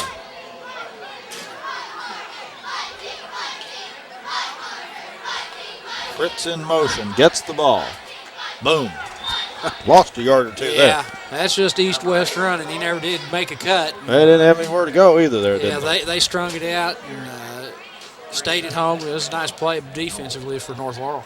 You know, I'm used to seeing number 2, Jordan Wagers in at wide receiver, but we've seen a whole lot of number 7, Lance Freeman tonight instead. Yeah, another weapon. I mean, we have so many kids that are so interchangeable. Well, and that gets Freeman in the flow of the game, too, and I think that's a good thing. Mm-hmm. He will probably be our leading candidate for quarterback starting next year. Incomplete and almost intercepted. Nice defensive play there. Lance, of course, like we said, started a game or two last year when Clinton was injured early in the season. And has had some good series at quarterback this year, coming in late in the game when Corbin was ahead, and had a touchdown pass or two that I recall. So Lance has looked good when he's been at quarterback this year. Shotgun formation. Mike Campbell in the backfield with Cashin, joined by Fritz. Is that Freeman with the ball? Freeman. We didn't get much on that. No, that didn't go for much. Got to bring up fourth down and goal. The ball's marked at about the 8-yard line now. Well, do you try your field goal here? Looks like they might. From the 8, it's going to be marked back about 7 yards. You're going to put it down at the 15, making it a 25-yard kick. And we hit an extra point from that point with Clint Cashin kicking early.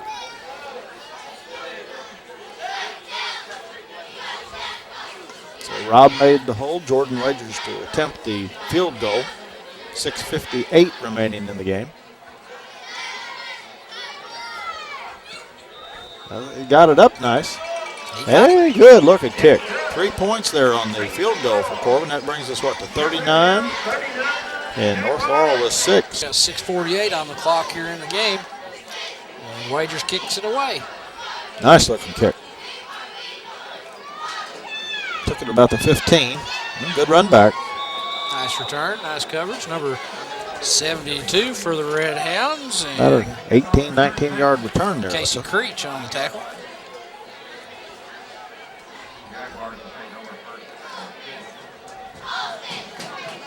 Well, that was good there to answer the North Laurel score with a score, even though it was a field goal. But that's always neat when you can get a field goal in high school play. Yeah, it's not the real common thing.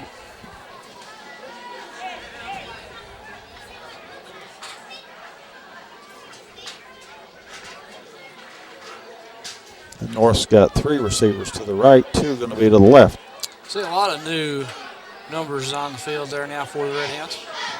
Big rush put on the quarterback. Incomplete. I think they were trying to set up a screen pass there. Number 52 back there putting some pressure on Mac McVeigh. Putting pressure on the quarterback. Because you'll often let the defensive lineman come in on the quarterback when you're trying to set that screen up. That must have been what they were doing there. It just didn't work out. Because it was a jailbreak as far as the defensive lineman pursuing the quarterback. They were all there was 4 red jerseys coming at him hard.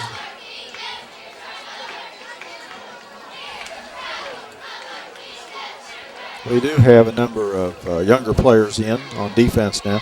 I see some freshmen in there.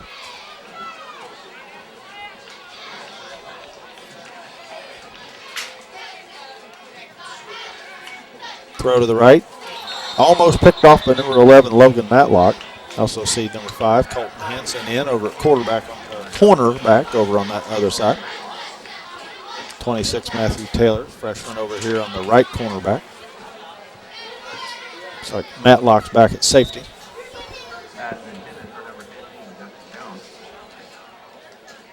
6, Devin Souders in there again. Well, North Laurel throwing the ball, and it's dragging this game out.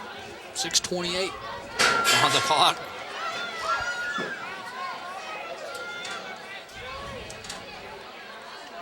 Big rush put on the quarterback there. Completes the pass, though. Cross midfield at the 48, 47-yard line. 1st and 10, North Laurel. 6 minutes, 15 seconds left in the game. Corbin with a big lead. That was a nice play right there. I mean, he's getting pressure. That was Mac McVeigh again that was bearing down on him. And as he's getting him around the ankles, he releases the ball and he completes it and moves the chains.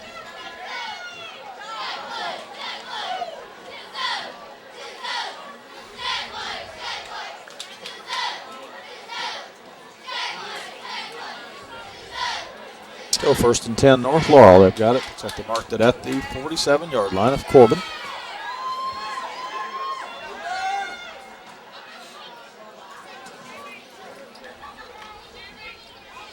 Big rush put on again. Casey Creech back there.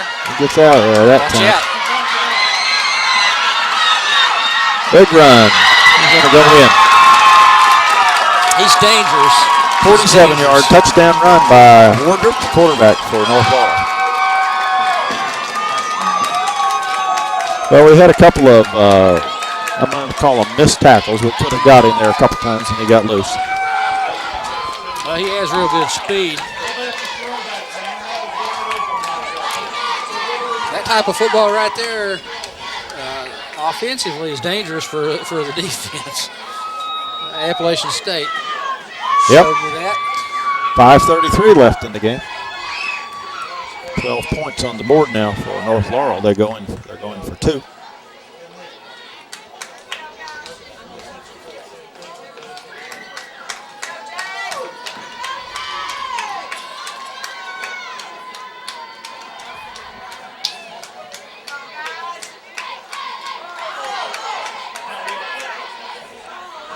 I think the second man got it. 2-point conversion's good.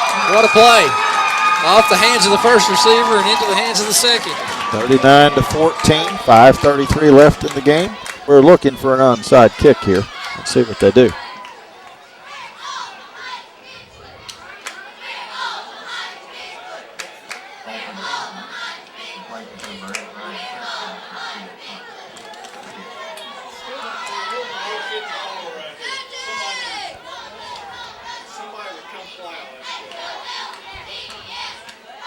There's the onside kick. Dakota Taylor tried to get on it. North Laurel gets on it.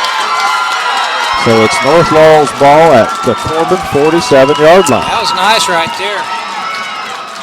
Well, you know, you had a lineman there, Dakota Taylor, and he's not accustomed to pouncing on the ball or having to take a kick.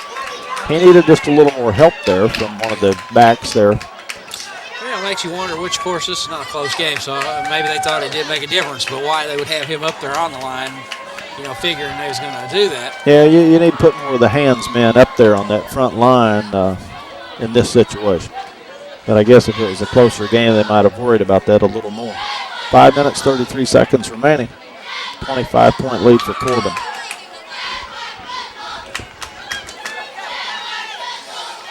Wardrop gets it away. Almost intercepted. Almost intercepted. That was number 27 down there, Zach Smith. Zach's a sophomore. 6-foot sophomore.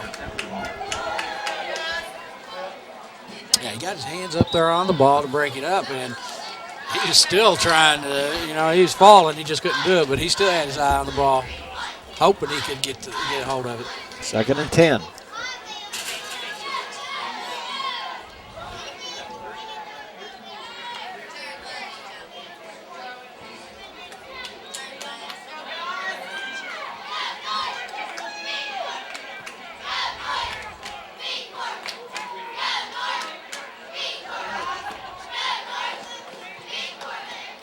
Good rush put on, but he gets outside of it. Completes the pass. Close to first down. Very close. Question for you. Is 54 Dakota Taylor and 26 Matthew Taylor, are those brothers? Yes, they are. Okay, that's what I was thinking. Yes, they are. And there's a younger brother that's down in the youth league. 3rd and about 2 feet to go. All the sons of Roy Taylor. Roy's a fine gentleman, and he, in his 1979 team, went into the Hall of Fame the other night. And Roy, of course, was a sophomore on the state championship team, I think, in 76, if I recall. He was quite a football player.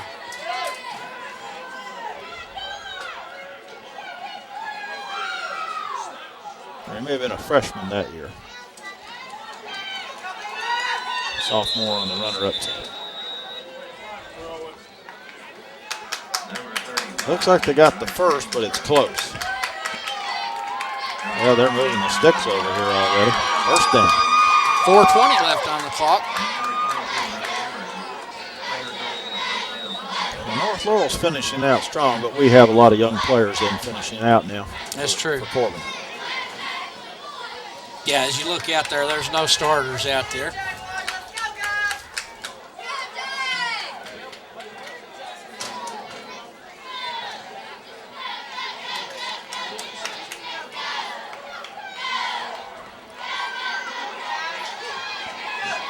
Receiver's there. It hit him in the chest and went to the ground. Number 27 on the coverage there, Zach Smith again for the Redhounds. Coming from his right corner position.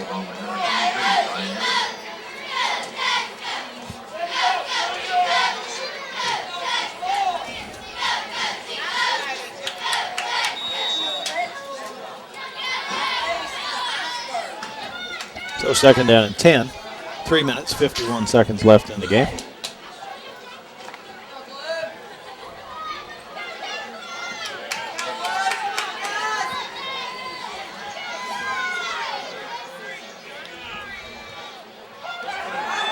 Wide on the snap there, and he's really got to run with it. A little high on the pass while he was being pursued there. Flag. Oh, that'll be. I think the official pointed at Corbin. Well, I seen the flag, but I do not know what he saw to throw a flag. He put his hands straight out like interference and then pointed toward Corbin. Let's see if that's the call. Well, it could be the intended receiver there, number 11. They've signaled a penalty against North Laurel. Maximum 5 yards. 3:44 left in the game. I thought the official over here was signaling something different.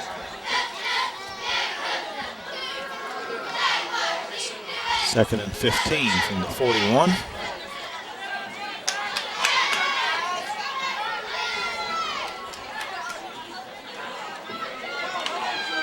Big rush up the middle, incomplete. The receiver almost had that. That was number 30, Ryan Perry, coming back there.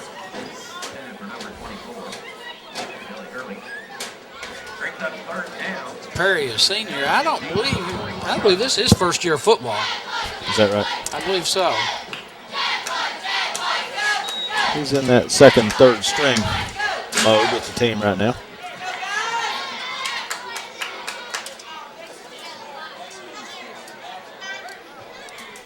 Third and what, about 15 there?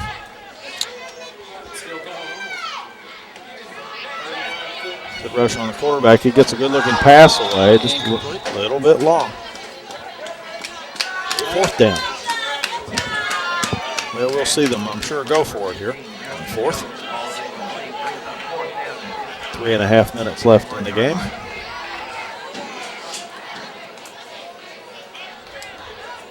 It's been a long game, hasn't it, Mike? That it has. How would you rate the Redhounds' performance? Well, overall, I'm going to say very good. We had just a few times when we had some penalties and had a few fumbles and got a little sloppy, but overall very good and be a good victory here.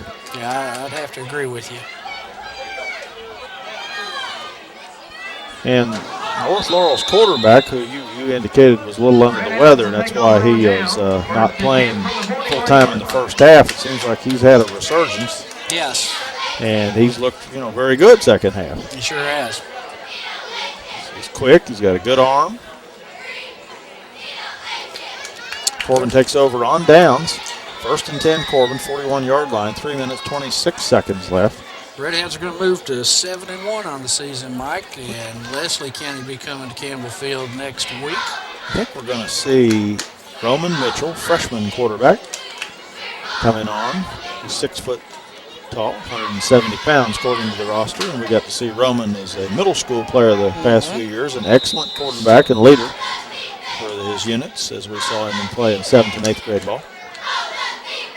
And he's quarterbacking the freshman and JV squads this year. Yeah, they've called a timeout. With all the change in personnel, I guess they needed to talk things. 26, Matthew Taylor. 40, Jonathan Goforth in the backfield. Roman Mitchell takes the snap, hands off, a little sloppy there to Matthew Taylor, but Matthew does a good job to hold on and push forward for maybe a yard. Well, Roman looked young there, didn't he? Not smooth like we were used to seeing him operate. True, 2nd and 9. Of course, he's coming off the bench, and it's a little cool tonight. He's got his play coming into the huddle.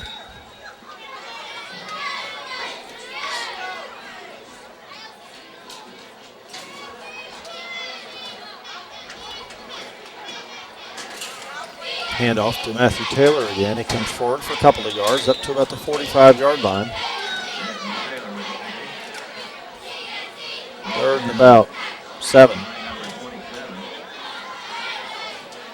They're going to mark it closer to the 34. I'm sorry, the 44. What am I saying? It was 10 yards off there, wasn't it? Well, we've had a hard night, so I'm not going to hold it against you. 2 minutes, 17 seconds left in the game, and the clock's running. Let's see, number 31, Jimmy Lambden, split wide right. Mitchell hands off up the middle. Nice run right there. I like that run. He lowered his head and kept his legs churning. 40, Jonathan Goforth. He's 5'10", 160-pound sophomore. Any relation? very, very, very distant cousin. He had an older brother, Jeremiah Goforth, who was a big player for Lynn Camp, big starter up there and a big Husky boy.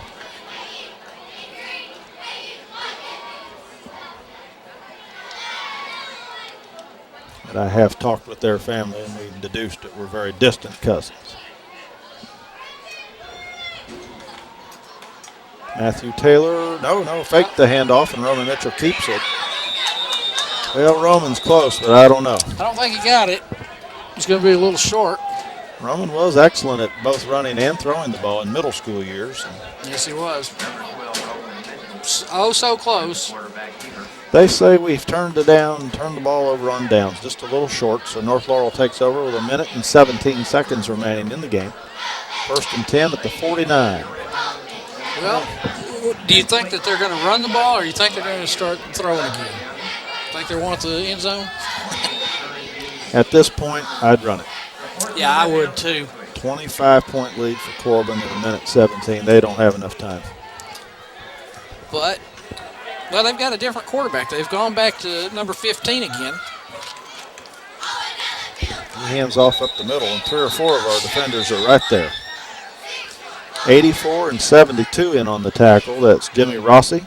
And Casey Creech, might have been 1 or 2 others in on the tackle there.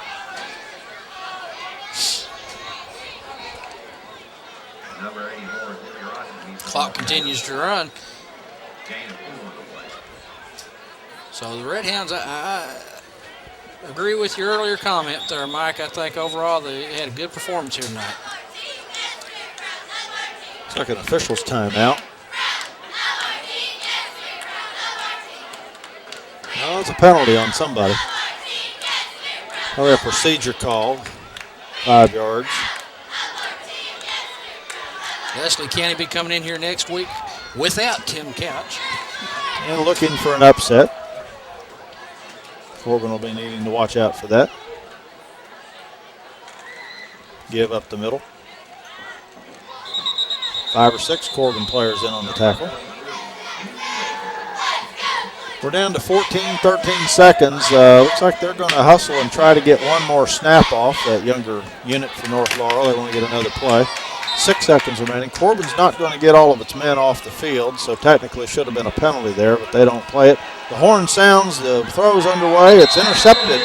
Intercepted down there. 44, Luke Osborne on the interception to end the game. So Corbin wins 39-14. Well, Randy, it's been good working the game with you, and our cameraman Matt Norville here. We've had a kind of a cool night, but it's a football night, isn't it? Yeah, we like it. We like it like that.